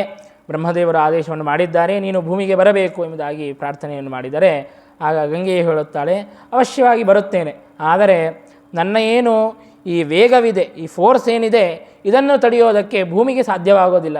ನಾನೇನಾದರೂ ನನ್ನ ಪೂರ್ಣ ವೇಗದಿಂದಾಗಿ ಭೂಮಿಯ ಮೇಲೆ ಬಿದ್ದರೆ ಭೂಮಿಯೆಲ್ಲ ರಂಧ್ರಮಯವಾಗಿ ಬಿಡುತ್ತದೆ. ಹಾಗಾಗಿ ನನ್ನ ವೇಗವನ್ನು ತಡೆಯೋದಕ್ಕಾಗಿ ಯಾರಾದರೂ ಬೇಕು ಎಂಬುದಾಗಿ ಕೇಳಿದಾಗ, ಮತ್ತು ಹೇಗೆ ಮಾಡೋದು ಅಂತ ಗಂಗೆಯನ್ನೇ ಕೇಳಿದಾಗ, ನನ್ನ ವೇಗವನ್ನು ತಡೆಯುವಂತಹ ಸಾಮರ್ಥ್ಯ ರುದ್ರದೇವರಿಗಿದೆ, ಹಾಗಾಗಿ ನೀನು ರುದ್ರದೇವರಿಗೆ ತಪಸ್ಸನ್ನು ಮಾಡು ಅಂತ ಹೇಳಿದಾಗ ಭಗೀರಥ ತಾನು ರುದ್ರದೇವರನ್ನು ಕುರಿತು ತಪಸ್ಸನ್ನು ಮಾಡುತ್ತಾನೆ. ಆಗ ಮತ್ತೆ ರುದ್ರದೇವರು ಪ್ರಸನ್ನರಾಗಿ ತಾವು ತಮ್ಮ ಜಟೆಯಲ್ಲಿ ತಮ್ಮ ಶಿರಸ್ಸಿನಲ್ಲಿ ಗಂಗೆಯನ್ನು ಧಾರಣೆ ಮಾಡುತ್ತಾರೆ. ಅವರ ಶಿರಸ್ಸಿನ ಮೇಲೆ ಬಿದ್ದು ಅದು ಸ್ವಲ್ಪ ವೇಗವನ್ನು ಕಡಿಮೆ ಮಾಡಿಕೊಂಡು ಬಂದರೇನೆ ಇಷ್ಟು ವೇಗವಾಗಿ ಅಲಕನಂದ ಅನ್ನೋದು ಗಂಗೆಯು ಹರಿಯುತ್ತಾ ಇದ್ದಾಳೆ. ಪೂರ್ಣವಾದಂತಹ ವೇಗವಿದ್ದರೆ ಅದು ಹೇಗಿರ್ತಿತ್ತು ಅಂತನ್ನೋದು ಊಹೆ ಮಾಡಲಿಕ್ಕೂ ಸಾಧ್ಯವಿಲ್ಲ. ಹೀಗೆ ಗಂಗೆಯನ್ನು ಭೂಮಿಗಾದರೂ ತೆಗೆದುಕೊಂಡು ಬಂದಿದ್ದಾನೆ.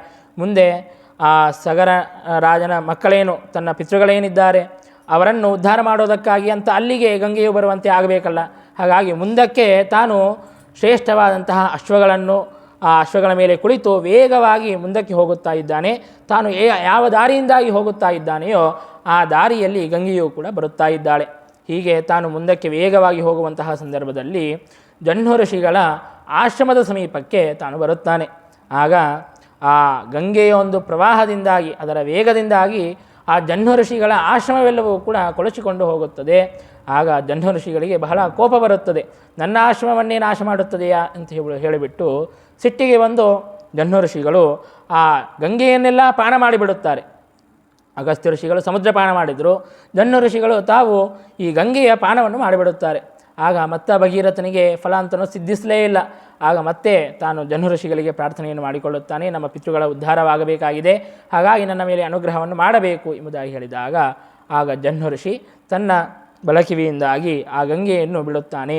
ಹೀಗೆ ಜಹ್ನು ಋಷಿಯಿಂದಾಗಿ ಅದು ಮತ್ತೆ ತಿರುಗಿ ಬಂದಿದೆ. ಆದ್ದರಿಂದಾಗಿ ಆ ಗಂಗೆಗೆ ಜಾಹ್ನವಿ ಎಂಬುದಾಗಿಯೂ ಕೂಡ ಹೆಸರು ಬಂದಿದೆ. ಇನ್ನು ಭಗೀರಥನು ಇಂತಹ ಮಹಾಪ್ರಯತ್ನವನ್ನು ಮಾಡಿ ಗಂಗೆಯು ಭೂಮಿಗೆ ಬರುವಂತೆ ಮಾಡಿದ್ದರಿಂದಾಗಿ ಆ ಗಂಗೆಗೆ ಭಾಗೀರಥಿ ಎಂಬುದಾಗಿಯೂ ಕೂಡ ಹೆಸರು ಬಂದಿದೆ. ಹೀಗೆ ಅಂತೂ ಮಹಾಪ್ರಯತ್ನವನ್ನು ಮಾಡಿ ತಾನು ಆ ಗಂಗೆಯು ಆ ತನ್ನ ಪಿತೃಗಳ ಆ ಭಸ್ಮದ ಮೇಲೆ, ಅಸ್ಥಿಗಳ ಮೇಲೆ ಬರುವಂತೆ ತಾನು ಮಾಡಿ ಆ ಪಿತೃಗಳಿಗೆ ಉತ್ತಮವಾದಂತಹ ಗತಿಯಾಗುವಂತೆ ಭಗೀರಥ ಮಾಡಿದ್ದಾನೆ. ಹಾಗಾಗಿಯೇ ಭಗೀರಥ ಪ್ರಯತ್ನ ಎಂಬುದಾಗಿ ಕೇಳುತ್ತೇವೆ. ಮಹಾಪ್ರಯತ್ನವನ್ನು ಮಾಡಿದ್ದಾನೆ ಅಂದರೆ ಭಗೀರಥ ಪ್ರಯತ್ನವನ್ನು ಮಾಡಿದ್ದಾನೆ ಅಂತ. ಹಾಗೆ ಮಹಾಪ್ರಯತ್ನವನ್ನು ಮಾಡಿದರೆ ಫಲ ಸಿಕ್ಕೇ ಸಿಗುತ್ತದೆ ಅನ್ನುವಂತಹ ಒಂದು ಸಂದೇಶವನ್ನು ರಾಮಾಯಣ ನಮಗೆ ಕೊಡುತ್ತಾ ಇದೆ. ನಾವು ಯಾವುದೋ ಒಂದು ಕಾರ್ಯವನ್ನು ಪ್ರಾರಂಭ ಮಾಡಿದ್ದಿ, 1 ವರ್ಷದಲ್ಲೋ 1-2 ವರ್ಷದಲ್ಲೋ ನಮಗೆ ಫಲ ಸಿಗಬೇಕು ಅಂತಂದರೆ ಅದು ಸಿಗದೇ ಇರಬಹುದು. ಅದಕ್ಕಾಗಿ ಪ್ರತೀಕ್ಷೆಯನ್ನು ಮಾಡಬೇಕು. ಇವರೆಷ್ಟು ತನ್ನ ತಾತ ಮುತ್ತಾತಂದ್ರೆಲ್ಲ ಪ್ರಯತ್ನವನ್ನು ಮಾಡಿ ಕೊನೆಗೆ ಇವನು ತಪಸ್ಸನ್ನು ಮಾಡಿದಾಗ ಆ ಫಲಾಂತನೂ ಸಿಕ್ಕಿದೆ ಅಂತಂದ ಮಾತ್ರಕ್ಕೆ ಹಿಂದಿನವರು ಮಾಡಿದಂತಹ ತಪಸ್ಸೆಲ್ಲ ವ್ಯರ್ಥ ಅಂತೇನಲ್ಲ. ಅವರು ಮಾಡಿದಂತಹ ತಪಸ್ಸಿನ ಪ್ರಭಾವವು ಮತ್ತು ಇವನು ಮಾಡಿದಂತಹ ತಪಸ್ಸಿನ ಪ್ರಭಾವವು ಎರಡೂ ಕೂಡ ಸೇರಿಕೊಂಡು ಆ ಫಲ ಅಂತನ್ನೋದು ಸಿಕ್ಕಿದೆ. ಒಂದು ಮಾತನ್ನು ಇಂಗ್ಲೀಷ್ನಲ್ಲಿ ಹೇಳುತ್ತಾರೆ, ಏನು ಅಂತಂದರೆ, there are decades where nothing happens and there are weeks where decades happens ಅಂತಂದರೆ ಒಂದು 10 ವರ್ಷಗಳು ನಾವು ಕಾರ್ಯವನ್ನು ಮಾಡಿದರೂ ಕೂಡ ಏನೂ ಫಲ ಅಂತನ್ನೋದು ಕಂಡು ಬರೋದೇ ಇಲ್ಲ. ಆದರೆ ಯಾವುದೋ ಅಷ್ಟೆಲ್ಲ ವರ್ಷಗಳು ಪ್ರಯತ್ನವನ್ನು ಮಾಡಿದ ಮೇಲೆ ಕೆಲವೇ ದಿನಗಳಲ್ಲಿ ಏನು 10 ವರ್ಷ ಏನು ಫಲ ಸಿಗಬೇಕಾಗಿತ್ತೋ ಆ ಫಲವೆಲ್ಲವೂ ಕೂಡ ಕೆಲವೇ ದಿನಗಳಲ್ಲಿ ಸಿಗುತ್ತದೆ. ಹಾಗಾಗಿ ಆ ಪ್ರತೀಕ್ಷೆಯನ್ನು ಮಾಡಬೇಕು, ಆ ವಿಶ್ವಾಸದಿಂದಾಗಿ ನಾವು ಕಾರ್ಯವನ್ನು ಮಾಡಬೇಕು ಅನ್ನುವಂತಹ ಸಂದೇಶವನ್ನು ಕೂಡ ರಾಮಾಯಣ ನಮಗೆ ತಿಳಿಸಿಕೊಡುತ್ತಾ ಇದೆ. ಹೀಗೆ ಆ ಭಗೀರಥನು, ನಿಮ್ಮ ಪೂರ್ವಜನಾದಂತಹ ಸೂರ್ಯವಂಶದಲ್ಲೇ ಬಂದಿರುವಂತಹ ಭಗೀರಥನಿಂದಾಗಿ ಈ ಭೂಮಿಗೆ ಗಂಗೆಯು ಬಂದಿದೆ. ಇದು ಸಾಕ್ಷಾತ್ತು ವಿಷ್ಣುಪಾದೋದಕ. ಇದರಲ್ಲಿ ಯಾರು ಮರಣವನ್ನು ಹೊಂದುತ್ತಾರೆ, ಯಾರ ಅಸ್ಥಿಗಳನ್ನು ಗಂಗೆಯಲ್ಲಿ ಸೇರಿಸುತ್ತಾರೆ, ಅವರು ತಾವು ಉತ್ತಮವಾದಂತಹ ಗತಿಯನ್ನು ಹೊಂದುತ್ತಾರೆ ಎಂಬುದಾಗಿ ಆ ಗಂಗೆಯ ಮಹಿಮೆಯನ್ನು ಶ್ರೀರಾಮಚಂದ್ರ ವಿಶ್ವಾಮಿತ್ರ ಋಷಿಗಳಿಂದಾಗಿ ಸಮಸ್ತ ಜಗತ್ತಿಗೂ ಕೂಡ ತಿಳಿಸಿಕೊಟ್ಟಿದ್ದಾನೆ. ಹೀಗೆ ಆ ಗಂಗೆಯ ಮಹಿಮೆಯನ್ನು ತಿಳಿಸಿಕೊಟ್ಟು ಮುಂದಕ್ಕೆ ಪ್ರಯಾಣವನ್ನು ಮಾಡಿ ಅಲ್ಲಿ ವೈಶಾಲಿ ಅನ್ನುವಂತಹ ಒಂದು ನಗರಕ್ಕೆ ಹೋಗುತ್ತಾರೆ. ಆ ವೈಶಾಲಿ ನಗರ ಅಂತನ್ನೋದು ಕೂಡ ಅದಕ್ಕೆ ಆ ನಗರಕ್ಕೆ ಹಾಗೆ ಹೆಸರು ಬರೋ ಕಾರಣ ಏನು ಅಂತಂದರೆ, ಆ ನಗರವನ್ನು ನಿರ್ಮಾಣ ಮಾಡಿದಂತಹ ರಾಜನ ಹೆಸರು ವಿಶಾಲ ಅನ್ನುವಂತಹ ರಾಜ. ಆ ವಿಶಾಲ ರಾಜನಿಂದಾಗಿ ಆ ನಗರವು ನಿರ್ಮಿತವಾದದ್ದರಿಂದಾಗಿ ವೈಶಾಲಿ ಎಂಬುದಾಗಿ ಆ ನಗರಕ್ಕೆ ಹೆಸರು ಬಂದಿದೆ. ಆ ವಿಶಾಲ ರಾಜನು ಕೂಡ ಸೂರ್ಯವಂಶದ ರಾಜನೇ ಆಗಿದ್ದ. ಹಿಂದೆ ಇಕ್ಷ್ವಾಕು ಮಹಾರಾಜ, ಏನು ಸೂರ್ಯವಂಶದ ವಯೋಸ್ವತ ಮನುವಿನಿಂದಾಗಿ ಹುಟ್ಟಿದಂತಹ ಇಕ್ಷ್ವಾಕು ಮಹಾರಾಜನೇನಿದ್ದನೋ, ಆ ಇಕ್ಷ್ವಾಕು ಮಹಾರಾಜ ಅಲುಂಬುಸ ಅನ್ನುವಂತಹ ಒಬ್ಬ ಅಪ್ಸರಾಸ್ತ್ರೀಯನ್ನು ತಾನು ವಿವಾಹ ಮಾಡಿಕೊಂಡಿರುತ್ತಾನೆ. ಹಿಂದೇನು ಸಮುದ್ರ ಮಥನವಾದಾಗ ಅನೇಕ ಪದಾರ್ಥಗಳು ಬಂದವು, ಅದರಲ್ಲಿ ಅಪ್ಸರಾಸ್ತ್ರೀಯರು ಕೂಡ ಬಂದಿದ್ದಾರೆ. ಆ ಅಪ್ಸರಾಸ್ತ್ರೀಯರಲ್ಲಿ ಒಬ್ಬಳಾದಂತಹ ಅಲಂಬುಸ ಅನ್ನುವಂತಹ ಸ್ತ್ರೀಯನ್ನು, ಅಪ್ಸರಾಸ್ತ್ರೀಯನ್ನು ಇಕ್ಷ್ವಾಕು ರಾಜ ತಾನು ವಿವಾಹವನ್ನು ಮಾಡಿಕೊಂಡಿದ್ದಾನೆ. ಆ ಅಲಂಬುಸಾ ದೇವಿಯಲ್ಲಿ ಹುಟ್ಟಿದಂತಹ ವ್ಯಕ್ತಿಯೇ ವಿಶಾಲ ಅನ್ನುವಂತಹ ರಾಜ. ಆ ವಿಶಾಲ ರಾಜ ನಿರ್ಮಾಣ ಮಾಡಿದಂತಹ ಪಟ್ಟಣವೇ ಈ ವೈಶಾಲಿ ನಗರ ಎಂಬುದಾಗಿ ವಿಶ್ವಾಮಿತ್ರ ಋಷಿಗಳು ಆ ವೃತ್ತಾಂತವನ್ನು, ಆ ವೈಶಾಲಿ ನಗರದ ಒಂದು ವೃತ್ತಾಂತವನ್ನು ತಿಳಿಸಿಕೊಡುತ್ತಾರೆ. ಅಷ್ಟರಲ್ಲಿ ಆ ನಗರದಲ್ಲಿ ಬಂದಿದ್ದಾರೆ ಎಂಬುದಾಗಿ ತಿಳಿದುಕೊಂಡು ಆ ವಿಶಾಲ ರಾಜನ ಸಂತತಿಯಲ್ಲಿ ಬಂದಿರುವಂತಹ, ವಂಶದಲ್ಲಿ ಬಂದಿರುವಂತಹ ಸುಮತಿ ಅನ್ನುವಂತಹ ಒಬ್ಬ ರಾಜನು ಬಂದು ತಾನು ರಾಮಚಂದ್ರನಿಗೆ ಮತ್ತು ಲಕ್ಷ್ಮಣನಿಗೆ ಮತ್ತು ವಿಶ್ವಾಮಿತ್ರ ಋಷಿಗಳಿಗೆ ಉಪಚಾರವನ್ನು ಮಾಡುತ್ತಾನೆ. ಆಗ ವಿಶ್ವಾಮಿತ್ರ ಋಷಿಗಳು ರಾಮಚಂದ್ರ ಮತ್ತು ಲಕ್ಷ್ಮಣ ಯಾರಂತ ತಿಳಿದರೆ, ಇವರು ಕೂಡ ನಿನ್ನ ವಂಶದಲ್ಲೇ ಬಂದಿರುವಂತಹ, ಸೂರ್ಯವಂಶದಲ್ಲೇ ಬಂದಿರುವಂತಹ ದಶರಥನ ಮಕ್ಕಳು ಎಂಬುದಾಗಿ ಪರಿಚಯವನ್ನು ಮಾಡಿಸಿಕೊಟ್ಟಾಗ ಇನ್ನು ಬಹಳ ಸಂತೋಷದಿಂದಾಗಿ ಆ ಸುಮತಿ ರಾಜನು ಅವರ ಉಪಚಾರವನ್ನು ಮಾಡುತ್ತಾನೆ. ಹೀಗೆ ಅನೇಕ ನಗರಗಳಲ್ಲಿ ಸಂಚಾರವನ್ನು ಮಾಡುತ್ತಾ ತಾವು ಮುಂದಕ್ಕೆ ಮಿಥಿಲಾಪಟ್ಟಣಕ್ಕೆ ಹೋಗಬೇಕು ಅನ್ನುವಂತಹ ಸಂದರ್ಭದಲ್ಲಿ ಮಧ್ಯೆ ಗೌತಮ ಋಷಿಗಳ ಆಶ್ರಮ ಅಂತ ಅನ್ನೋದು ಬರುತ್ತದೆ. ಅಲ್ಲಿ ಅಹಲ್ಯೆಯ ಉದ್ಧಾರವನ್ನು ಮಾಡಬೇಕು ಎಂಬುದಾಗಿ ವಿಶ್ವಾಮಿತ್ರ ಋಷಿಗಳು ಪ್ರಾರ್ಥನೆಯನ್ನು ಮಾಡುತ್ತಾರೆ. ಹಿಂದೆ ನಾವು ಕಂಡ್ವಿ. ಈಗ ವಿಶ್ವಾಮಿತ್ರರು ಮಾಡುವಂತಹ ಕಾರ್ಯಕ್ಕೆ ವಸಿಷ್ಠ ಋಷಿಗಳು ಅನುಮೋದನೆಯನ್ನು ಮಾಡಿದರು. ಇಲ್ಲ, ನೀನು ಕೊಟ್ಟು ಕಳುಹಿಸು, ನಿನ್ನ ಮಗ ಅಂತನೂ ಸಾಕ್ಷಾತ್ ಜಗನ್ನಾಥನೇ ಆಗಿದ್ದಾನೆ ಇತ್ಯಾದಿ ಆಶ್ವಾಸನೆಯನ್ನು ಕೊಟ್ಟು ವಿಶ್ವಾಮಿತ್ರರ ಕಾರ್ಯಕ್ಕೆ ತಾನು ವಸಿಷ್ಠರು ಅನುಮೋದನೆಯನ್ನು ಮಾಡಿದರು ಅನ್ನುವಂತಹ ಕಥೆಯನ್ನು ನಾವು ಕೇಳಿದ್ವಿ. ಈಗ ಗೌತಮ ಋಷಿಗಳಿಗೆ ಮತ್ತು ತಮ್ಮ ಹೆಂಡತಿಯಾದಂತಹ ಅಹಲ್ಯೆಗೆ ವಿಯೋಗ ಅಂತನ್ನೋದು ಉಂಟಾಗಿದೆ. ಈಗ ಅಹಲ್ಯೆಯನ್ನು ಗೌತಮ ಋಷಿಗಳನ್ನು ಕೂಡ ಕೂಡಿಸಬೇಕು ಎಂಬುದಾಗಿ ವಿಶ್ವಾಮಿತ್ರ ಋಷಿಗಳು ಪ್ರಾರ್ಥನೆಯನ್ನು ಮಾಡುತ್ತಾ ಇದ್ದಾರೆ. ಅಂದರೆ ಪರಸ್ಪರ ಸಖ್ಯ ಹೇಗಿತ್ತು ನೋಡಿರಿ. ಗೌತಮ ಋಷಿಗಳಿಗೂ ವಿಶ್ವಾಮಿತ್ರ ಋಷಿಗಳಿಗೂ ಏನು ಸಂಬಂಧನೇ ಇಲ್ಲ, ನನಗೇನು ಅಂತ ಬಿಟ್ಟು ಬಿಡಬಹುದಾಗಿತ್ತು. ಆದರೆ ಆ ಗೌತಮ ಋಷಿಗಳಿಗೆ ಹಿತವಾಗಬೇಕು ಎಂಬುದಾಗಿ ವಿಶ್ವಾಮಿತ್ರ ಋಷಿಗಳು ಭಗವಂತನಿಗೆ ಪ್ರಾರ್ಥನೆಯನ್ನು ಮಾಡಿದ್ದಾರೆ. ಅಹಲ್ಯೆಯು ತಾನು ಶಿಲೆಯಾಗಿ ಬಿದ್ದಿದ್ದಾಳೆ. ಹಿಂದೆ ಗೌತಮ ಋಷಿಗಳು ತಾವು ತಮ್ಮ ಯೋಗ್ಯತೆಯನ್ನು ಮೀರಿ ತಾವು ತಪಸ್ಸನ್ನು ಮಾಡಬೇಕಾದಾಗ ಅದು ಭಗವಂತನ ಇಚ್ಛೆಗೆ ವಿರುದ್ಧವಾದದ್ದು. ಹಾಗೆ ತಮ್ಮ ಯೋಗ್ಯತೆಯನ್ನು ಮೀರಿ ತಪಸ್ಸನ್ನು ಮಾಡಬಾರದು. ಏದಮಾನ ದ್ವಿಟ್ ಎಂಬುದಾಗಿ ಪರಮಾತ್ಮನನ್ನು ಕರೆಯುತ್ತಾರೆ. ಯಾರು ತಮ್ಮ ಯೋಗ್ಯತೆಯನ್ನು ಮೀರಿ ಕೆಲಸವನ್ನು ಮಾಡುತ್ತಾರೆಯೋ ಅಂತಹವರನ್ನು ಪರಮಾತ್ಮ ದ್ವೇಷ ಮಾಡುತ್ತಾನೆ ಅಂತೆ. ಹಾಗಾಗಿ ಆ ಕಾರ್ಯವನ್ನು ನಿಲ್ಲಿಸಬೇಕು, ಅವರ ತಪೋಭಂಗವನ್ನು ಮಾಡಬೇಕು ಎಂಬುದಾಗಿ ಇಂದ್ರನು ದೇವತಾ ಕಾರ್ಯದ ನಿಮಿತ್ತದಿಂದಾಗಿ ಅಹಲ್ಯೆಯನ್ನು ಬಲಾತ್ಕಾರವಾಗಿ ಭೋಗಿಸುವುದಕ್ಕಾಗಿ ಅಂತ ಬರುತ್ತಾನೆ. ಅಹಲ್ಯೆಗೆ, ಇಂದ್ರನಿಗೆ ಅಹಲ್ಯೆಯನ್ನು ಭೋಗ ಮಾಡಬೇಕು ಅನ್ನುವಂತಹ ಕಾಮ ಏನೂ ಇಲ್ಲವೇ ಇಲ್ಲ. ಯಾಕೆಂದರೆ ಅಹಲ್ಯೆ ತಾನು ಸಾಮಾನ್ಯ ಋಷಿಪತ್ನಿ, ಇಂದ್ರನಾದರೋ ಶಚೀಪತಿ, ಶಚೀದೇವಿಯ ಸೌಂದರ್ಯದಲ್ಲಿ, ಅಹಲ್ಯೆಯ ಸೌಂದರ್ಯದಲ್ಲಿ. ಹಾಗಾಗಿ ಅಹಲ್ಯೆಯನ್ನು ನೋಡಿ ಮೋಹಿತನಾಗಲಿಕ್ಕೆ ಸಾಧ್ಯವಿದೆಯಾ? ಇಲ್ಲವೇ ಇಲ್ಲ. ಕೇವಲ ದೇವತಾ ಕಾರ್ಯವನ್ನು ಮಾಡೋದಕ್ಕಾಗಿ ಅಂತ ಇಂದ್ರ ಬಂದಿದ್ದಾನೆ. ಗೌತಮ ಋಷಿಗಳು ತಾವು ಪ್ರಾತಃ ಕಾಲದಲ್ಲಿ ತಾವು ಸ್ನಾನಕ್ಕೆ ಅಂತ ಹೋದಾಗ ಆ ಇಂದ್ರನು ಗೌತಮ ಋಷಿಗಳ ವೇಷದಲ್ಲಿ ಬಂದು ತಾನು ಬಲಾತ್ಕಾರವಾಗಿ ಅಹಲ್ಯೆಯ ಜೊತೆಗೆ ಸಂಭೋಗವನ್ನು ಮಾಡಿದ್ದಾನೆ. ಅಷ್ಟರಲ್ಲಿ ಗೌತಮ ಋಷಿಗಳು ತಾವು ಆಶ್ರಮಕ್ಕೆ ಬರುತ್ತಾರೆ, ನೋಡುತ್ತಾರೆ ಪರಪುರುಷರ ಸಂಘವನ್ನು ಮಾಡಿದ್ದಿ ಎಂಬುದಾಗಿ ಬಹಳ ಸಿಟ್ಟಿಗೆ ಬಂದು ಇಂದ್ರನಿಗೂ ಶಾಪವನ್ನು ಕೊಡುತ್ತಾರೆ ಮತ್ತು ಅಹಲ್ಯೆಗೂ ಕೂಡ ಶಾಪವನ್ನು ಕೊಡುತ್ತಾರೆ. ಇಂದ್ರನಿಗೆ ನೀನು ಸಹಸ್ರಾಕ್ಷನಾಗು, ನಿನ್ನ ಮೈಯೆಲ್ಲ ಕಣ್ಣುಗಳೇ ಆಗಲಿ ಎಂಬುದಾಗಿ ಶಾಪವನ್ನು ಕೊಡುತ್ತಾರೆ. ಮತ್ತು ಅಹಲ್ಯೆಗೆ ನೀನು ಶಿಲೆಯಾಗಿ ಬೀಳು ಎಂಬುದಾಗಿ ತಾವು ಶಾಪವನ್ನು ಕೊಡುತ್ತಾರೆ. ಅಹಲ್ಯೆಗೆ ಶಾಪ ಯಾಕೆ ಬಂತು ಅಂತ, ತಾನು ಏನು ಅಪರಾಧವನ್ನು ಮಾಡೇ ಇರಲಿಲ್ಲ, ಇಂದ್ರನಿಗೆ ಶಾಪ ಕೊಟ್ಟರೆ ಸಾಕಾಗಿತ್ತು. ಮತ್ತು ಅಹಲ್ಯೆಗೆ ಯಾಕೆ ಶಾಪವನ್ನು ಕೊಟ್ಟರು ಅಂತಂದರೆ, ಅಹಲ್ಯೆಗೆ ಗೊತ್ತಾಗಿರುತ್ತದೆ ಅಂತೆ ತಾನು ಭೋಗವನ್ನು ಮಾಡುವಂತಹ ಸಂದರ್ಭದಲ್ಲಿ ಇವನು ನನ್ನ ಪತಿಯಲ್ಲ, ಗೌತಮ ಋಷಿಗಳಲ್ಲ ಎಂಬುದಾಗಿ ಗೊತ್ತಾಗಿರುತ್ತದೆ. ಹಾಗಿದ್ದರೂ ಕೂಡ ಸಾಕ್ಷಾತ್ತು ಸುರರಾಜ ದೇವತೆಗಳಿಗೆ ಒಡೆಯನಾದಂತಹ ಇಂದ್ರನೇ ಬಂದಿದ್ದಾನೆ ಎನ್ನುವಂತಹ ಕುತೂಹಲದಿಂದಾಗಿ ತಾನು ಸಂಘವನ್ನು ಮಾಡಿರುತ್ತಾಳೆ. ಹಾಗಾಗಿ ಆ ಅಪರಾಧವನ್ನು ತಿಳಿದುಕೊಂಡು ಗೌತಮ ಋಷಿಗಳು ಆಕೆಗೂ ಕೂಡ ಶಾಪವನ್ನು ಕೊಟ್ಟಿರುತ್ತಾರೆ. ಮತ್ತು ಈ ಶಾಪ ಯಾವಾಗಲೂ ನಾನು ಹೀಗೇನೇ ಶಿಲೆಯಾಗಿಯೇ ಇರಬೇಕಾ ಅಂತಂದರೆ ಅದಕ್ಕೆ ಶಾಪದ ಮೋಚನೆಯನ್ನು ಕೂಡ ತಿಳಿಸಿರುತ್ತಾರೆ. ಯಾವಾಗ ರಾಮಚಂದ್ರನು ನಮ್ಮ ಆಶ್ರಮಕ್ಕೆ ಬರುತ್ತಾನೆಯೋ ಆ ರಾಮಚಂದ್ರನ ದರ್ಶನವಾದಾಗ ಮತ್ತೆ ನೀನು ಸ್ತ್ರೀ ಆಗುತ್ತೀಯ. ಸ್ತ್ರೀಯರನ್ನು ಸಂಸ್ಕೃತದಲ್ಲಿ ರಾಮ ಎಂಬುದಾಗಿ ಕರೆಯುತ್ತಾರೆ. ರಾಮ ಅಂತ ಆಬಂತ ಅದು ಸ್ತ್ರೀಯನ್ನು ತಿಳಿಸಿಕೊಡುತ್ತದೆ.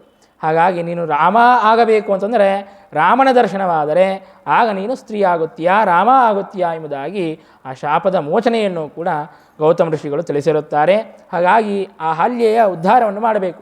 ಆ ಆಶ್ರಮದಲ್ಲಿ ಶಿಲೆಯಾಗಿ ಬಿದ್ದಿದ್ದಾಳೆ, ಯಾರಿಗೂ ಕೂಡ ಕಾಣಿಸದೇ ಇದ್ದಂತೆ ಶಿಲೆಯಾಗಿ ಬಿದ್ದಿದ್ದಾಳೆ. ಹಾಗಾಗಿ ಅವನನ್ನು ಉದ್ಧಾರ ಮಾಡಬೇಕು ಅಂತ ಹೇಳಿದಾಗ ಪರಮಾತ್ಮ ಆಶ್ರಮದಲ್ಲಿ ಪ್ರವೇಶ ಮಾಡಿ ಕೇವಲ ತನ್ನ ದರ್ಶನ ಮಾತ್ರದಿಂದಾಗಿ ಪಾದಸ್ಪರ್ಶ ಎಂಬುದಾಗಿಯೂ ಕೂಡ ಕೆಲವು ಪುರಾಣಗಳು ತಿಳಿಸಿಕೊಡುತ್ತದೆ. ಅಂತೂ ಪಾದಸ್ಪರ್ಶ ಅದಕ್ಕೆ ಅನೇಕ ವ್ಯಾಖ್ಯಾನಗಳನ್ನು ಅನೇಕ ರೀತಿಯಿಂದಾಗಿ ಅರ್ಥಗಳನ್ನು ಬರೆಯುತ್ತಾರೆ. ಪಾದಸ್ಪರ್ಶವನ್ನೂ ಮಾಡಿದ, ಕಣ್ಣಿನಿಂದಲೂ ನೋಡಿದ ಎಂಬುದಾಗಿಯೂ ಅರ್ಥವನ್ನು ಮಾಡ್ಕೋಬೋದು. ಅಥವಾ ಒಂದು ಯುಗದಲ್ಲಿ ಹೀಗೆ ಮಾಡಿದ, ಮತ್ತೊಂದು ಯುಗದಲ್ಲಿ ಮತ್ತೊಂದು ರೀತಿಯಿಂದಾಗಿ ಮಾಡಿದ ಎಂಬುದಾಗಿ ಕಲ್ಪಭೇದೇನಾದರೂ ವ್ಯವಸ್ಥೆಯನ್ನು ಮಾಡ್ಕೋಬಹುದು. ಇದಾಗಿ ಎರಡೂ ರೀತಿಯಿಂದಾಗಿಯೂ ಕೂಡ ಹೊಂದಾಣಿಕೆಯನ್ನು ನಮಗೆ ವ್ಯಾಖ್ಯಾನಕಾರರು ತಿಳಿಸಿಕೊಟ್ಟಿದ್ದಾರೆ. ಹಾಗೆ ಪರಮಾತ್ಮ ಅಹಲ್ಯೆಯನ್ನು ಸ್ತ್ರೀಯಾಗುವಂತೆ, ಅಹಲ್ಯೆ ಅಂತಂದರೆ ಹಲ್ಯ ಅಂತಂದರೆ ದೋಷ, ತಾನು ಹಲ್ಯೆ ಅಲ್ಲ ಅಹಲ್ಯ, ಎಲ್ಲ ದೋಷಗಳಿಂದಲೂ ಕೂಡ ಮುಕ್ತಳಾದವಳು ಎಂಬುದಾಗಿ ಪರಮಾತ್ಮ ತನ್ನ ದರ್ಶನವನ್ನು ಕೊಟ್ಟು ಅವಳನ್ನು ಉದ್ಧಾರ ಮಾಡಿದ್ದಾನೆ. ಹೀಗೆ ಪರಮಾತ್ಮ ಸುಯೋಜಯಾಮಾಸ ಗೌತಮೇನ, ಗೌತಮ ಋಷಿಗಳಿಗೂ ಮತ್ತು ಅಹಲ್ಯೆಗೂ ಏನು ಆ ವಿಯೋಗವಾಗಿತ್ತೋ ಆ ವಿಯೋಗವನ್ನು ಹೋಗಿ ಮತ್ತೆ ಅವರಲ್ಲಿ ಚೆನ್ನಾಗಿ ಸುಯೋಜಯಾಮಾಸ, ಮತ್ತು ಮುಂದೆ ಯಾವತ್ತಿಗೂ ಕೂಡ ಅವರಲ್ಲಿ ವಿಯೋಗವಾಗಬಾರದು ಅನ್ನುವಂತೆ ಪರಮಾತ್ಮ ಅವರನ್ನು ಕೂಡಿಸಿದ್ದಾನೆ. ಅಂದರೆ ರಾಮಾಯಣ ನಮಗೇನು ತಿಳಿಸಿಕೊಡುತ್ತದೆ? ನಾವು ಮದುವೆಯನ್ನು ಮಾಡಿಕೊಳ್ಳಬೇಕಾದಾಗ ಏನಾದರೂ ಭಗವಂತನ ಸ್ಮರಣೆಯನ್ನು ಮಾಡುತ್ತಾ, ಸೀತಾರಾಮರ ಲಕ್ಷ್ಮೀನಾರಾಯಣರ ಸ್ಮರಣೆಯನ್ನು ಮಾಡುತ್ತಾ ಮಂಗಲಾಷ್ಟಕ ಪುರಸ್ಸರವಾಗಿ ಭಗವಂತನ ಎಲ್ಲ ರೂಪಗಳ ಎಲ್ಲ ದೇವತೆಗಳ ಸ್ಮರಣೆಯನ್ನು ಮಾಡುತ್ತಾ ನಾವು ಮದುವೆಯನ್ನು ಮಾಡಿಕೊಂಡ್ವಿ ಅಂತಂದರೆ ಆಗ ಆ ಸಂಬಂಧ ಅಂತನ್ನೋದು ಸುಯೋಜಯಾಮಾಸ ಚೆನ್ನಾಗಿ ಕೂಡುತ್ತದೆ. ಇಲ್ಲದೇ ಇದ್ದರೆ ಈಗೆಲ್ಲ ವಿಚ್ಛೇದ ಅಂತನ್ನೋದು ಆಗಿಬಿಡುತ್ತದೆ. ಹಾಗಾಗಿ ಇವತ್ತಿನ ಜನ ಎಲ್ಲ ಮಂಗಲಾಷ್ಟಕ ಅಂತನ್ನೋದು ಯಾವುದೂ ಕೇಳಿಸೋದೇ ಇಲ್ಲ, ಬರೀ ಸಿನಿಮಾ ಹಾಡುಗಳೇ ಹಚ್ಚಿಕೊಂಡು ಮಾಡಿಕೊಳ್ಳುತ್ತಾ ಇರುತ್ತಾರೆ. ಹಾಗಾಗಿ ಮಂಗಲ ಉಂಟಾಗಬೇಕು ಅಂತಂದರೆ ಆ ಮಂಗಲನಾದಂತಹ ಪರಮಮಂಗಲನಾದಂತಹ ಪರಮಾತ್ಮನ ಸ್ಮರಣೆಯನ್ನು ಮಾಡಿ, ಸೀತಾರಾಮರ ಲಕ್ಷ್ಮೀನಾರಾಯಣರ ಸ್ಮರಣೆಯನ್ನು ಮಾಡಿ ವಿವಾಹವನ್ನು ಮಾಡಿಕೋಬೇಕು ಅನ್ನೋದನ್ನು ಕೂಡ ಇಲ್ಲಿ ಸೂಚಿಸುತ್ತಾ ಇದೆ. ಅದಷ್ಟೇ ಅಲ್ಲದೆ ನಾವು ಏನಾದರೂ ಭೋಗವನ್ನು ಮಾಡಬೇಕು ಅಂತಂದರೆ ನಾವು ನೇರವಾಗಿ ಭೋಗವನ್ನು ಮಾಡೋದಲ್ಲ, ಮೊದಲಿಗೆ ಬ್ರಾಹ್ಮಣರಿಗೆ ಆ ಭೋಗವನ್ನು ಕೊಟ್ಟು ಆಮೇಲೆ ನಾವು ಭೋಗವನ್ನು ಮಾಡಬೇಕು ಅನ್ನುವಂತಹ ಸಂದೇಶವನ್ನು ಕೂಡ ನಮಗೆ ತಿಳಿಸಿಕೊಡುತ್ತಾ ಇದೆ. ಯಾಕೆ? ರಾಮ ಏನು ಮಾಡಿಕೊಳ್ಳೋದಕ್ಕೆ ಹೋಗುತ್ತಾ ಇದ್ದಾನೆ? ತಾನು ಮದುವೆ ಆಗೋದಕ್ಕಾಗಿ ಅಂತ ಹೋಗುತ್ತಾ ಇದ್ದಾನೆ. ಹಾಗಾಗಿ ತಾನು ಮದುವೆ ಆಗೋದಕ್ಕಿಂತಲೂ ಪೂರ್ವದಲ್ಲಿ ಮೊದಲಿಗೆ ದಂಪತಿಗಳನ್ನು ಕೂಡಿಸಿ ಅವರ ದಾಂಪತ್ಯ ಜೀವನ ಸುಖಮಯವಾಗುವಂತೆ ಮಾಡಿ ತಾನು ದಾಂಪತ್ಯ ಜೀವನವನ್ನು ಪ್ರವೇಶವನ್ನು ಮಾಡುತ್ತಾ ಇದ್ದಾನೆ ಅನ್ನುವಂತಹ ಒಂದು ದಿವ್ಯವಾದಂತಹ ವಿಚಾರವನ್ನು ಕೂಡ ರಾಮಾಯಣ ನಮಗೆ ತಿಳಿಸಿಕೊಡುತ್ತಾ ಇದೆ. ಅದರಲ್ಲೂ ಕೂಡ ಸ್ವಾರಸ್ಯವನ್ನು ನಾವು ನೋಡಬಹುದು. ಶ್ರೀರಾಮಚಂದ್ರ ಸೀತೆಯನ್ನು ಮದುವೆ ಆಗುತ್ತಾ ಇದ್ದಾನೆ ಅಂತಂದರೆ ಇಷ್ಟರವರೆಗೆ ಸೀತಾರಾಮರು ಬೇರೆಯಾಗಿಯೇ ಇದ್ದಾರೆ, ಅವರಿಗೆ ವಿವಾಹನೇ ಆಗಿರಲಿಲ್ಲ. ಇದೇ ಮೊದಲನೇ ಬಾರಿ ವಿವಾಹವಾಗುತ್ತದೆ ಏನೂ ಅಲ್ಲ. ಅವರು ಅನಾದಿ ಕಾಲದಿಂದಾಗಿ ದಂಪತಿಗಳು, ಅವರಲ್ಲಿ ನಿತ್ಯಾವಿಯೋಗಿಗಳು, ವಿಯೋಗವೇ ಇಲ್ಲ. ಹಾಗಿದ್ರೂ ಕೂಡ ಲೋಕಕ್ಕೆ ಮಂಗಳವನ್ನು ಉಂಟು ಮಾಡುವುದಕ್ಕಾಗಿ ಅಂತ ಹೇಳಿಬಿಟ್ಟು ವಿವಾಹವನ್ನು ಮಾಡಿಕೊಳ್ಳುತ್ತಾ ಇದ್ದಾರೆ. ಅಂದರೆ ಮೊದಲಿಗೇನೇ ದಂಪತಿಗಳು ಈಗ ಮತ್ತೆ ವಿವಾಹವಾಗುತ್ತಾ ಇದ್ದಾರೆ. ಹಾಗಾಗಿ ರಾಮಚಂದ್ರ ಏನು ಮಾಡಿದ? ಹೊಸ ದಂಪತಿಗಳನ್ನು ಕೂಡಿಸಲಿಲ್ಲ, ಮೊದಲಿಗೇನೇ ದಂಪತಿಗಳಾಗಿರಬೇಕು ಅಂತಹವರನ್ನೇ ಕೂಡಿಸಿ ತಾನು ಮದುವೆ ಆಗೋದಕ್ಕಾಗಿ ಅಂತ ಹೊರಟಿದ್ದಾನೆ. ಅಂದರೆ ನಾವು ಅನಾದಿ ಕಾಲದ ದಂಪತಿಗಳು, ಪೂರ್ವಕಾಲದಿಂದಲೂ ದಂಪತಿಗಳು ಅಂತ ಅನ್ನೋದನ್ನು ತನ್ನ ಕೃತ್ಯದಿಂದಾಗಿ ಪರಮಾತ್ಮ ತಾನು ತೋರಿಸಿಕೊಡುತ್ತಾ ಇದ್ದಾನೆ. ಹೀಗೆ ಗೌತಮ ಋಷಿಗಳಿಗೂ ಮತ್ತು ಅಹಲ್ಯೆಗೂ ಸಂಬಂಧವಾಗುವಂತೆ, ಸಂಯೋಗವಾಗುವಂತೆ ಪರಮಾತ್ಮ ಅವರ ಮೇಲೆ ಅನುಗ್ರಹವನ್ನು ಮಾಡಿ ಮುಂದೆ ಮಿಥಿಲಾಪುರಕ್ಕೆ ಪ್ರಯಾಣವನ್ನು ಮಾಡುತ್ತಾನೆ. ಇನ್ನು ಮಿಥಿಲಾಪುರಕ್ಕೆ ಬಂದ ಮೇಲೆ ಅಲ್ಲಿ ಜನಕರಾಜ ವಿಶ್ವಾಮಿತ್ರ ಋಷಿಗಳನ್ನು ಸ್ವಾಗತ ಮಾಡುತ್ತಾನೆ. ಅವರಿಗೆಲ್ಲ ಅರ್ಘ್ಯಪಾದ್ಯಾದಿ ಎಲ್ಲ ಉಪಚಾರಗಳನ್ನು ಕೂಡ ಮಾಡುತ್ತಾನೆ. ಆಗ ಕೇಳುತ್ತಾನೆ, ಇಂತಹ ದಿವ್ಯವಾದಂತಹ ರೂಪವನ್ನು ಧಾರಣೆ ಮಾಡಿದಂತಹ ಈ ಇಬ್ಬರು ಹುಡುಗರು ಯಾರು ಎಂಬುದಾಗಿ ಕೇಳಿದಾಗ ಆಗ ವಿಶ್ವಾಮಿತ್ರ ಋಷಿಗಳು ಆ ರಾಮಚಂದ್ರನ ಹಾಗೂ ಲಕ್ಷ್ಮಣನ ಪರಿಚಯವನ್ನು ಮಾಡಿಸಿಕೊಟ್ಟು ಹೇಳುತ್ತಾರೆ, ಕುರುಶ್ವಜಾಮಾತರ ಮೇನಮಾಶ್ರಿತಿ, ಈ ರಾಮಚಂದ್ರನನ್ನೇ ನೀನು ಅಳೆಯನನ್ನಾಗಿ ಸ್ವೀಕಾರ ಮಾಡಬೇಕು, ನಿನ್ನ ಮಗಳನ್ನು ರಾಮನಿಗೇನೇ ಕೊಟ್ಟು ವಿವಾಹವನ್ನು ಮಾಡು ಎಂಬುದಾಗಿ ಆಜ್ಞೆಯನ್ನು ಮಾಡಿದ್ದಾರೆ. ಅಷ್ಟರಲ್ಲಿ ಶತಾನಂದ ಮಹರ್ಷಿಗಳು ಬರುತ್ತಾರೆ. ಶತಾನಂದ ಮಹರ್ಷಿಗಳು ಯಾರು ಗೊತ್ತಾ? ಗೌತಮ ಋಷಿಗಳ ಮಕ್ಕಳೇ. ಗೌತಮ ಋಷಿಗಳು ಹಾಗೂ ಅಹಲ್ಯೆಯ ಮಕ್ಕಳೇ ಶತಾನಂದ ಮಹರ್ಷಿಗಳು. ಅವರು ಜನಕರಾಜನ ಪಟ್ಟಣದಲ್ಲಿ ಇರುತ್ತಾರೆ. ಯಾಕಿರುತ್ತಾರೆ ಅಂತಂದರೆ ನಮಗೆ ರಾಮಾಯಣದಲ್ಲಿ ಗೊತ್ತಾಗೋದಿಲ್ಲ. ಕೆಲವು ಪುರಾಣಾಂತರವನ್ನು ನೋಡಿದಾಗ, ಈಗ ರಾಮನವರಾತ್ರಿ ನಡೆಯುತ್ತಾ ಇದೆ, ಶ್ರೀನಿವಾಸ ಕಲ್ಯಾಣವನ್ನು ಕೇಳ್ತೀವಲ್ಲ ನವರಾತ್ರಿಯಲ್ಲಿ, ಭವಿಷ್ಯೋತ್ತರ ಪುರಾಣವನ್ನು ಕೇಳ್ತೀವಿ. ಆ ಭವಿಷ್ಯೋತ್ತರ ಪುರಾಣವನ್ನು, ಶ್ರೀನಿವಾಸ ಕಲ್ಯಾಣವನ್ನು ಹೇಳಿದಂತಹ ಋಷಿಗಳೇ ಯಾರು ಹೇಳ್ರೆ? ಶತಾನಂದ ಮಹರ್ಷಿಗಳೇ. ಸೀತೆಯ ವಿವಾಹ ಆಗಬೇಕಾಗಿದೆ, ಹಾಗಾಗಿ ನನಗೆ ಹೇಗೆ ಮಾಡಬೇಕು ಅಂತ ಗೊತ್ತಾಗ್ತಾ ಇಲ್ಲ, ಏನು ಮಾಡಬೇಕು ಅಂತ ಚಿಂತಾಗ್ರಸ್ತನಾದಾಗ ಜನಕರಾಜನಿಗೆ ಶ್ರೀನಿವಾಸ ಕಲ್ಯಾಣವನ್ನು ಹೇಳುತ್ತೇನೆ ಕೇಳು, ಅದನ್ನು ಕೇಳಿದರೆ ನಿನಗೆ ಮಂಗಳವಾಗುತ್ತದೆ, ನಿನ್ನ ಮಗಳ ವಿವಾಹ ಅಂತ ಅನ್ನೋದು ಆಗುತ್ತದೆ ಎಂಬುದಾಗಿ ಶತಾನಂದರು ಇಲ್ಲಿ ಶ್ರೀನಿವಾಸ ಕಲ್ಯಾಣವನ್ನು ಹೇಳುತ್ತಾ ಇದ್ದಾರೆ. ಅದರಿಂದಾಗಿ ಸೀತಾರಾಮರ ವಿವಾಹ ಅಂತೂ ಆಗೇ ಆಗಿದೆ. ಅವರ ವಿವಾಹ ಆಗಲಿಕ್ಕೆ ಯಾವುದೇ ವಿಧವಾದಂತಹ ಬೇರೆಯವರು ಮಂಗಳವನ್ನು ಉಂಟು ಮಾಡಬೇಕಾಗೇ ಇಲ್ಲ. ಅವರು ಸ್ವಯಂ ಮಂಗಳ ಸ್ವರೂಪರು. ಹಾಗಿದ್ದರೂ ಕೂಡ ಶತಾನಂದ ಮಹರ್ಷಿಗಳು ತಾವು ಹೇಳಿದ್ದರಿಂದಾಗಿ ತಮ್ಮ ತಂದೆ ತಾಯಿಯಂದರಿಗೆ ಅಹಲ್ಯೆ ಹಾಗೂ ಗೌತಮ ಋಷಿಗಳಿಗೂ ಮತ್ತೆ ಪುನಃ ಸಂಯೋಗವಾಗುವಂತೆ ಆಗಿದೆ. ಅಂದರೆ ಶ್ರೀನಿವಾಸ ಕಲ್ಯಾಣವನ್ನು ಕೇಳಿದರೆ, ನಾವು ಆ ಶ್ರೀನಿವಾಸ ಕಲ್ಯಾಣವನ್ನು ಮಾಡಿಸಿದರೆ ಫಲ ಸಿಗುತ್ತದೆ ಅಂತನ್ನೋದಕ್ಕೆ ಸ್ವಯಂ ಹೇಳಿದ ವ್ಯಕ್ತಿಯೇ ಅದಕ್ಕೆ ನಿದರ್ಶನರಾಗಿ ನಿಂತಿದ್ದಾರೆ ಎಂಬುದಾಗಿಯೂ ಕೂಡ ನಾವು ತಿಳಿಯಬಹುದು. ಶತಾನಂದ ಮಹರ್ಷಿಗಳು ಕೂಡ ಬಂದು ವಿಶ್ವಾಮಿತ್ರ ಋಷಿಗಳಿಗೆ ಸ್ವಾಗತವನ್ನು ಮಾಡಿದ್ದಾರೆ. ರಾಮಚಂದ್ರ ದೇವರಿಗೆ ಮತ್ತು ಲಕ್ಷ್ಮಣನಿಗೆ ಅನೇಕ ನಮಸ್ಕಾರಗಳನ್ನು ಮಾಡಿದ್ದಾರೆ. ಮಾಡಿ ಅವರಿಗೆ ಮಹಾ ಸಂತೋಷ. ನಮ್ಮ ತಂದೆ ತಾಯಿಯನ್ನು ಕೂಡಿಸಿದ್ಯಲ್ಲಪ್ಪ ಪರಮಾತ್ಮ ಎಂಬುದಾಗಿ ರಾಮಚಂದ್ರನಿಗೆ ಅನೇಕ ನಮಸ್ಕಾರಗಳನ್ನು ಮಾಡಿದ್ದಾರೆ. ಮಾಡಿ ವಿಶ್ವಾಮಿತ್ರ ಋಷಿಗಳನ್ನು ಬಹಳ ಹೊಗಳುತ್ತಾ ಇದ್ದಾರೆ. ನೀವೆಷ್ಟು ಧನ್ಯರು, ಯಾಕೆಂದರೆ ಸರ್ವೋತ್ತಮನಾದಂತಹ ಶ್ರೀರಾಮಚಂದ್ರ ನಿಮ್ಮನ್ನು ಹಿಂಬಾಲಿಸಿ ಬರಬೇಕು ಅಂತಂದರೆ ನೀವು ನಿಜವಾಗಿಯೂ ಕೂಡ ಮಹಾಧನ್ಯರು ಎಂಬುದಾಗಿ ವಿಶ್ವಾಮಿತ್ರ ಋಷಿಗಳ ಸ್ತೋತ್ರವನ್ನು ಮಾಡುತ್ತಾ ಇದ್ದಾರೆ ಶತಾನಂದ ಮಹರ್ಷಿಗಳು. ಮತ್ತು ರಾಮಚಂದ್ರನಿಗೆ ಮತ್ತು ಲಕ್ಷ್ಮಣನಿಗೆ ಆ ವಿಶ್ವಾಮಿತ್ರ ಋಷಿಗಳ ವೃತ್ತಾಂತವನ್ನು ಹೇಳುತ್ತಾರೆ. ರಾಮಚಂದ್ರ ತಾನು ಸರ್ವಜ್ಞ, ಹಾಗಿದ್ದರೂ ಕೂಡ ಲೋಕಕ್ಕೆ ತಿಳಿಸೋದಕ್ಕಾಗಿ ಅಂತ ವಿಶ್ವಾಮಿತ್ರ ಋಷಿಗಳ ವೃತ್ತಾಂತವನ್ನು ಹೇಳುತ್ತಾರೆ. ವಿಶ್ವಾಮಿತ್ರ ಋಷಿಗಳು ತಾವೇನು ಸಾಮಾನ್ಯ ವ್ಯಕ್ತಿಗಳು ಅಂತ ತಿಳಿದಿದ್ದೀರಾ? ವಿಶ್ವಾಮಿತ್ರ ಋಷಿಗಳು ತಾವು ಮೊದಲಿಗೆ ಋಷಿಗಳೇ ಆಗಿರಲಿಲ್ಲ. ಅವರು ನಿಮ್ಮಂತೆ ರಾಜರೇ ಆಗಿದ್ದರು. ಕ್ಷತ್ರಿಯ ಕುಲದಲ್ಲಿ ಬಂದವರು. ಗಾಧಿ ಅನ್ನುವಂತಹ ರಾಜನ ಮಕ್ಕಳು ಇವರು ವಿಶ್ವಾಮಿತ್ರರು. ಗಾಧಿ ಯಾರು? ಇಂದ್ರನ ಅವತಾರನಾದಂತಹ ಗಾಧಿರಾಜ. ಆ ಗಾಧಿರಾಜನ ಮಕ್ಕಳೇ ಇವರು ವಿಶ್ವಾಮಿತ್ರರು. ಮೊದಲಿಗೆ ಇವರು ರಾಜರಾಗಿದ್ದರು. ಒಂದು ಸಲ ತಾವು ಸಂಚಾರವನ್ನು ಮಾಡುತ್ತಾ ಇರಬೇಕಾದಾಗ ಸೈನ್ಯದಿಂದಾಗಿ ಸಹಿತವಾಗಿ ಸಂಚಾರ ಮಾಡುವಂತಹ ಒಂದು ಸಂದರ್ಭದಲ್ಲಿ ವಸಿಷ್ಠರ ಆಶ್ರಮಕ್ಕೆ ಬಂದಿರುತ್ತಾರೆ. ಬಹಳ ಪ್ರಯಾಣವನ್ನು ಮಾಡಿ ಬಂದಿದ್ದರಿಂದಾಗಿ ಬಹಳ ಶಾಂತರಾಗಿರುತ್ತಾರೆ, ಶ್ರಮವಾಗಿರುತ್ತದೆ. ಆಗ ವಸಿಷ್ಠರ ಆಶ್ರಮಕ್ಕೆ ಬಂದಾಗ ವಸಿಷ್ಠರ ಋಷಿಗಳು ಅವರಿಗೆಲ್ಲರಿಗೂ ಕೂಡ ಚೆನ್ನಾಗಿ ಆತಿಥ್ಯವನ್ನು ಮಾಡುತ್ತಾರೆ. ಅವರ ಹತ್ತಿರ ಯಾವ ಭೃತ್ಯರೂ ಇಲ್ಲ, ಬಹಳ ಕಡಿಮೆ ಜನ, ಸಣ್ಣ ಆಶ್ರಮ. ಆ ಸಣ್ಣ ಆಶ್ರಮಕ್ಕೆ 100 ಜನ ಸೈನಿಕರು ಬಂದರೂ ಕೂಡ ಅವರಿಗೆ ಯಾವುದೇ ವಿಧವಾದಂತಹ ಕೊರತೆ ಇಲ್ಲದೇ ಇದ್ದಂತೆ ಚೆನ್ನಾಗಿ ಆತಿಥ್ಯವನ್ನು ಮಾಡಿದಾಗ ವಿಶ್ವಾಮಿತ್ರ ಋಷಿಗಳಿಗೆ ಬಹಳ ಆಶ್ಚರ್ಯವಾಗುತ್ತದೆ. ಎಲ್ಲ ಸದುಪಾಯಗಳಿದ್ರೇ ಯಾರೂ ಕೂಡ ಚೆನ್ನಾಗಿ ಆತಿಥ್ಯವನ್ನು ಮಾಡೋದಿಲ್ಲ.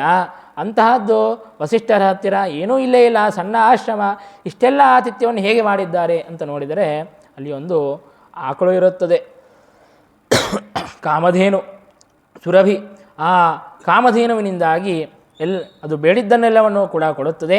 ಅಂತಹ ಗೋ ಸಂಪತ್ತು ಇವರಲ್ಲಿ ಇದ್ದದ್ದರಿಂದಾಗಿ ಈ ರೀತಿಯಾಗಿ ನಮಗೆ ಬೇಡಿದ್ದನ್ನೆಲ್ಲವನ್ನು ಕೂಡ ಕೊಟ್ಟು ನಮಗೆ ಚೆನ್ನಾಗಿ ಆತಿಥ್ಯವನ್ನು ಮಾಡಲಿಕ್ಕೆ ಸಾಧ್ಯವಾಗಿದೆ ಎಂಬುದಾಗಿ ತಿಳಿಯುತ್ತಾರೆ. ಆಗ ರಾಜ ಹೇಳುತ್ತಾನೆ ವಸಿಷ್ಠರಿಗೆ, ಇಂತಹ ಶ್ರೇಷ್ಠವಾದಂತಹ ಗೋ ನಿಮ್ಮ ಹತ್ರ ಇರೋದು ಬೇಡ, ಇದು ರಾಜನ ಸಂಪತ್ತು, ರಾಜನ ಹತ್ತಿರ ಇದ್ದರೆ ಇನ್ನೂ ಹೆಚ್ಚಾಗಿ ಉಪಯೋಗವಾಗುತ್ತದೆ, ಹಾಗಾಗಿ ನಾನು ಕರೆದುಕೊಂಡು ಹೋಗುತ್ತೇನೆ ಎಂಬುದಾಗಿ ವಿಶ್ವಾಮಿತ್ರರು ಹೇಳಿದರೆ ಅದಕ್ಕೆ ವಸಿಷ್ಠರು ಹೇಳುತ್ತಾರೆ, ಇಲ್ಲ, ಇದು ಯಜ್ಞದ ಗೋ, ಯಾಗದ ಗೋ, ಯಜ್ಞಕ್ಕೆ ಬೇಕಾದಂತಹ ಗೋ ಕ್ಷೀರವನ್ನು ಘೃತವನ್ನು ಕೊಡುವಂತಹ ಗೋ, ಹಾಗಾಗಿ ನೀವು ಇದನ್ನು ಕರೆದುಕೊಂಡು ಹೋಗುವಂತೆ ಇಲ್ಲ ಎಂಬುದಾಗಿ ಹೇಳಿದಾಗ ವಿಶ್ವಾಮಿತ್ರರು ಕೇಳೋದಿಲ್ಲ, ಹೇಗಾದರೂ ಮಾಡಿ ಒಯ್ಯಲೇಬೇಕು ಎಂಬುದಾಗಿ ಬಲಾತ್ಕಾರದಿಂದಾಗಿ ಆ ಕಾಮಧೇನುವನ್ನು ಒಯ್ಯೋದಕ್ಕಾಗಿ ಅಂತ ಬಂದರೆ ಆಗ ಕಾಮಧೇನು ತನ್ನ ದೇಹದಿಂದಲೇ ಅನೇಕ ಸೈನಿಕರನ್ನು ಸೃಷ್ಟಿ ಮಾಡಿ ಆ ರಾಜನ ಎಲ್ಲ ಸೈನಿಕರನ್ನು ಕೂಡ ಸಂಹಾರ ಮಾಡುವಂತೆ ಮಾಡಿದೆ. ಆಗ ವಿಶ್ವಾಮಿತ್ರರಿಗೆ ಬಹಳ ಕೋಪ ಬಂದಿದೆ. ಕೋಪ ಬಂದು ಅವರೆಲ್ಲ ವಸಿಷ್ಠರ ಮೇಲೇ ಯುದ್ಧ ಮಾಡೋದಕ್ಕಾಗಿ ಅಂತ ಹೋಗುತ್ತಾರೆ.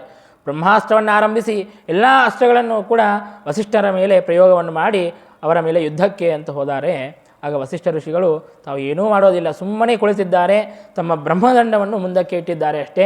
ಆ ಎಲ್ಲ ಅಸ್ತ್ರಗಳು ಕೂಡ ಬಂದು ತಮ್ಮ ಹತ್ತಿರ ಬಂದು ಮುಂದಕ್ಕೆ ಬಿದ್ದು ಬಿಡಬೇಕಷ್ಟೇ. ಅವರ ಒಂದು ದೇಹಕ್ಕೂ ಕೂಡ ಒಂದು ಕೂದಲಿಗೂ ಕೂಡ ಏನು ಅದರ ಸ್ಪರ್ಶವಾಗದೇ ಇದ್ದಂತೆ ಆ ಬ್ರಹ್ಮದಂಡ ಅವರ ತಪಸ್ಸು ಕಾಪಾಡುತ್ತಾ ಇದೆ ಇದನ್ನು ನೋಡಿ ವಿಶ್ವಾಮಿತ್ರರಿಗೆ ಬಹಳ ಆಶ್ಚರ್ಯವಾಗಿದೆ. ದಿಗ್ಬಲಂ ಕ್ಷತ್ರಿಯ ಬಲಂ ಬ್ರಹ್ಮತೇಜೋ ಬಲಂ ಬಲಂ, ಈ ಎಲ್ಲ ನನ್ನ ಕ್ಷತ್ರಿಯ ಬಲಕ್ಕೆ ಇದೆಲ್ಲದಕ್ಕೂ ಕೂಡ ಧಿಕ್ಕಾರವಿರಲಿ. ಈ ಬ್ರಹ್ಮತೇಜಸ್ಸೇ ನಿಜವಾದಂತಹ ತೇಜಸ್ಸು, ನಿಜವಾದಂತಹ ಬಲ, ಅದರಿಂದಾಗಿ ಬೇಕಾದ್ದನ್ನು ಪಡೆಯಬಹುದು ಎಂಬುದಾಗಿ ತಿಳಿದಿದ್ದಾರೆ. ಹಾಗಾಗಿ ನಾನೂ ಕೂಡ ವಸಿಷ್ಠರಂತೆ ಬ್ರಹ್ಮರ್ಷಿಗಳಾಗಬೇಕು, ಈ ರಾಜನಾಗೋದು ನನಗೆ ಬೇಡ ಎಂಬುದಾಗಿ ಘೋರವಾದಂತಹ ತಪಸ್ಸನ್ನು ಮಾಡಿದ್ದಾರೆ. 4 ದಿಕ್ಕಿಗೆ ಪೂರ್ವ, ಪಶ್ಚಿಮ, ದಕ್ಷಿಣ, ಉತ್ತರ, ಹೀಗೆ 4 ದಿಕ್ಕುಗಳಿಗೂ ಕೂಡ 10,000 ವರ್ಷ, ಒಂದೊಂದು ದಿಕ್ಕಿಗೆ 10,000 ವರ್ಷ ತಪಸ್ಸನ್ನು ಮಾಡಿದ್ದಾರೆ ವಿಶ್ವಾಮಿತ್ರ ಋಷಿಗಳು. ಆದರೆ ಒಂದೊಂದು ದಿಕ್ಕಿನಲ್ಲಿ ತಪಸ್ಸು ಮಾಡಬೇಕಾದರೂ ಕೂಡ ಏನೋ ಒಂದು ವಿಘ್ನ ಅಂತ ಅನ್ನೋದು ಉಂಟಾಗುತ್ತಾ ಇದೆ. ಒಂದು ದಿಕ್ಕಿನಲ್ಲಿ ತಪಸ್ಸನ್ನು ಮಾಡಬೇಕಾದಾಗ ಮೇನಕೆಯನ್ನು ಕೊಟ್ಟು ಕಳುಹಿಸಿ ವಿಘ್ನವನ್ನು ಉಂಟು ಮಾಡಿದ್ದಾರೆ. ಆ ಮೇನಕೆಯನ್ನು ನೋಡಿ ಕಾಮದಿಂದಾಗಿ ಮೋಹಿತರಾಗಿ ತಾವು ತಪಸ್ಸನ್ನು ಭಂಗ ಮಾಡಿಕೊಂಡಿದ್ದಾರೆ ಒಂದು ಕಡೆಗೆ. ಇನ್ನೊಂದು ಕಡೆಗೆ ತಪಸ್ಸನ್ನು ಮಾಡಬೇಕಾದಾಗ ಮತ್ತೆ ರಂಭ ಅನ್ನುವಂತಹ ಅಪ್ಸರಾಸ್ತ್ರೀಯನ್ನು ಕೊಟ್ಟು ಕಳುಹಿಸುತ್ತಾರೆ. ಈಗ ಅವರಿಗೆ ಸಿಟ್ಟು ಬರುತ್ತದೆ, ಹಿಂದೆ ನನ್ನ ಕಾಮದಿಂದಾಗಿ ಎಲ್ಲ ತಪಸ್ಸನ್ನು ಭಂಗ ಮಾಡಿದ್ರು, ಮತ್ತೆ ತಪಸ್ಸನ್ನು ಭಂಗ ಮಾಡೋದಕ್ಕಾಗಿ ಅಂತ ರಂಭೆ ಬಂದಿದ್ದಾಳೆ ಎಲ್ಲ ಅಂತ ಕ್ರೋಧದಿಂದಾಗಿ ಶಾಪವನ್ನು ಕೊಡುತ್ತಾರೆ. ನೀನು 10,000 ವರ್ಷ ಶಿಲೆಯಾಗಿ ಬೀಳು ಎಂಬುದಾಗಿ ಶಾಪವನ್ನು ಕೊಡುತ್ತಾರೆ. ಹೀಗೆ ಕ್ರೋಧದಿಂದಾಗಿ ತಮ್ಮ ತಪಸ್ಸನ್ನು ಕಳೆದುಕೊಳ್ಳುತ್ತಾರೆ ಒಂದು ಸಲ. ಇನ್ನೊಂದು ಸಲ ತ್ರಿಶಂಕುವಿಗೆ ತಾನು ಸ್ವರ್ಗವನ್ನು ಕೊಡಬೇಕು ಎಂಬುದಾಗಿ ಆ ತ್ರಿಶಂಕು ಸ್ವರ್ಗವನ್ನು ನಿರ್ಮಾಣ ಮಾಡೋದಕ್ಕಾಗಿ ಅಂತ ತಮ್ಮ ತಪಸ್ಸನ್ನು ಹಾಳು ಮಾಡಿಕೊಳ್ಳುತ್ತಾರೆ. ತ್ರಿಶಂಕು ರಾಜನಿಗೆ ತನಗೊಂದು ಅಪೇಕ್ಷೆ ಇರುತ್ತದೆ, ಇದೇ ದೇಹದಿಂದಲೇ ನಾನು ಸ್ವರ್ಗಲೋಕಕ್ಕೆ ಹೋಗಬೇಕು ಅಂತ ತಾನು ವಸಿಷ್ಠರಿಗೆ ಕೇಳಿರುತ್ತಾನೆ. ವಸಿಷ್ಠರು ಹೇಳಿರುತ್ತಾರೆ, ಇಲ್ಲ, ಇದು ಶಾಸ್ತ್ರಸಮ್ಮತವಾದದ್ದಲ್ಲ, ನಾನು ಸರ್ವತಃ ಹಾಗೆ ಮಾಡೋದಿಲ್ಲ ಎಂಬುದಾಗಿ ಹೇಳಿದಾಗ ಅದಕ್ಕೆ ತಾನು ವಿಶ್ವಾಮಿತ್ರರ ಹತ್ರ ಬಂದು ಪ್ರಾರ್ಥನೆಯನ್ನು ಮಾಡುತ್ತಾನೆ. ವಿಶ್ವಾಮಿತ್ರರು ಕೂಡ ಇಲ್ಲ, ಸಾಧ್ಯವಾಗೋದಿಲ್ಲ ಅಂತ ಹೇಳ್ತಾರೆ.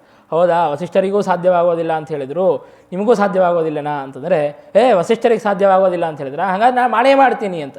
ಇನ್ನೊಬ್ಬರು ಯಾರನ್ನು ಆಗಂಗಿಲ್ಲ ಅಂತಂದರೆ ಅದನ್ನು ಮಾಡಲೇಬೇಕು ಅನ್ನುವಂತಹ ಆ ಒಂದು ಉದ್ದೇಶದಿಂದಾಗಿ ವಿಶ್ವಾಮಿತ್ರ ಋಷಿಗಳು ತ್ರಿಶಂಕುವನ್ನು ಅದೇ ದೇಹದಿಂದಾಗಿ ಸ್ವರ್ಗಕ್ಕೆ ಹೋಗುವಂತೆ ಮಾಡಿದರೆ ಅಲ್ಲಿರುವಂತಹ ದೇವತೆಗಳೆಲ್ಲ ಅವನನ್ನು ಸ್ವರ್ಗಲೋಕದಿಂದಾಗಿ ಹೊರಗೆ ನೂಕಿಬಿಡುತ್ತಾರೆ.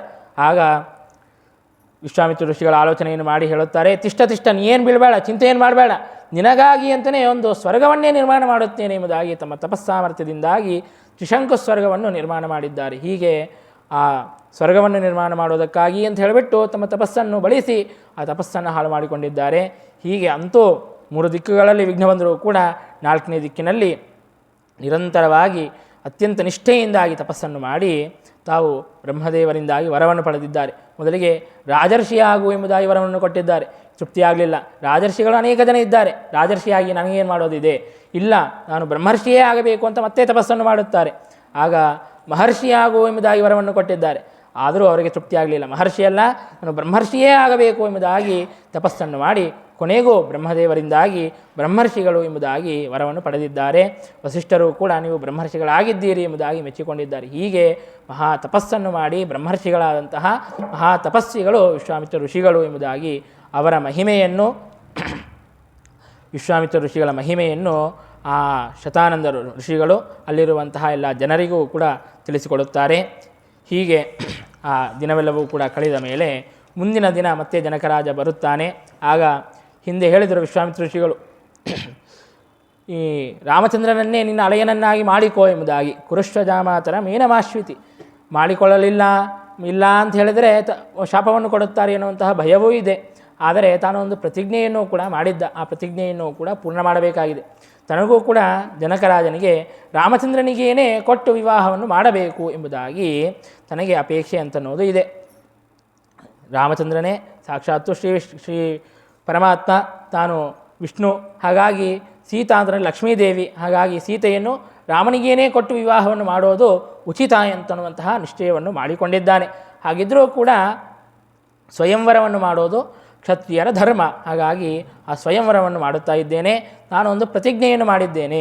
ಯಾಕೆ ಅಂತಂದರೆ ನಾನು ಬಹಳ ಚಿಂತಾಗ್ರಸ್ತನಾಗಿದ್ದೆ. ಸೀತೆಯ ಒಂದು ಸೌಂದರ್ಯವನ್ನು ನೋಡಿ ಸೀತೆಯನ್ನು ಯಾರಿಗೆ ಕೊಟ್ಟು ವಿವಾಹವನ್ನು ಮಾಡಬೇಕು ಎಂಬುದಾಗಿ ನಾನು ಚಿಂತಾಗ್ರಸ್ತನಾಗಿದ್ದೆ. ಯಾಕೆ ಅಂತಂದರೆ ಸೀತೆಯು ಮಹಾರೂಪವತಿ, ಹಾಗಾಗಿ ಯಾರಂತಲೇ ಅವರಿಗೆ ಸೀತೆಯನ್ನು ಕೊಟ್ಟು ವಿವಾಹ ಮಾಡುವಂತೆ ಇಲ್ಲ. ಆಕೆಯ ರೂಪವನ್ನು ನೋಡಿ ಯಾರೇ ಅಯೋಗ್ಯರೆಲ್ಲ ಬಂದು ಆಕ್ರಮಣವನ್ನು ಮಾಡುವಂತಹ ಸಂದರ್ಭ ಅಂತ ಅನ್ನೋದಿತ್ತು. ಹಾಗಾಗಿ ನಾನೇನು ಮಾಡಿದೆ ಅಂತಂದರೆ ರುದ್ರದೇವರನ್ನು ಕುರಿತು ತಪಸ್ಸನ್ನು ಮಾಡಿ ಅವರ ಧನಸ್ಸನ್ನು ಪಡೆದಿದ್ದೇನೆ. ಹಾಗಾಗಿ ಆ ಧನಸ್ಸನ್ನು ಯಾರು ಭಂಗ ಮಾಡುತ್ತಾರೆಯೋ ಅವರಿಗೇನೆ ನಾನು ಸೀತೆಯನ್ನು ಕೊಟ್ಟು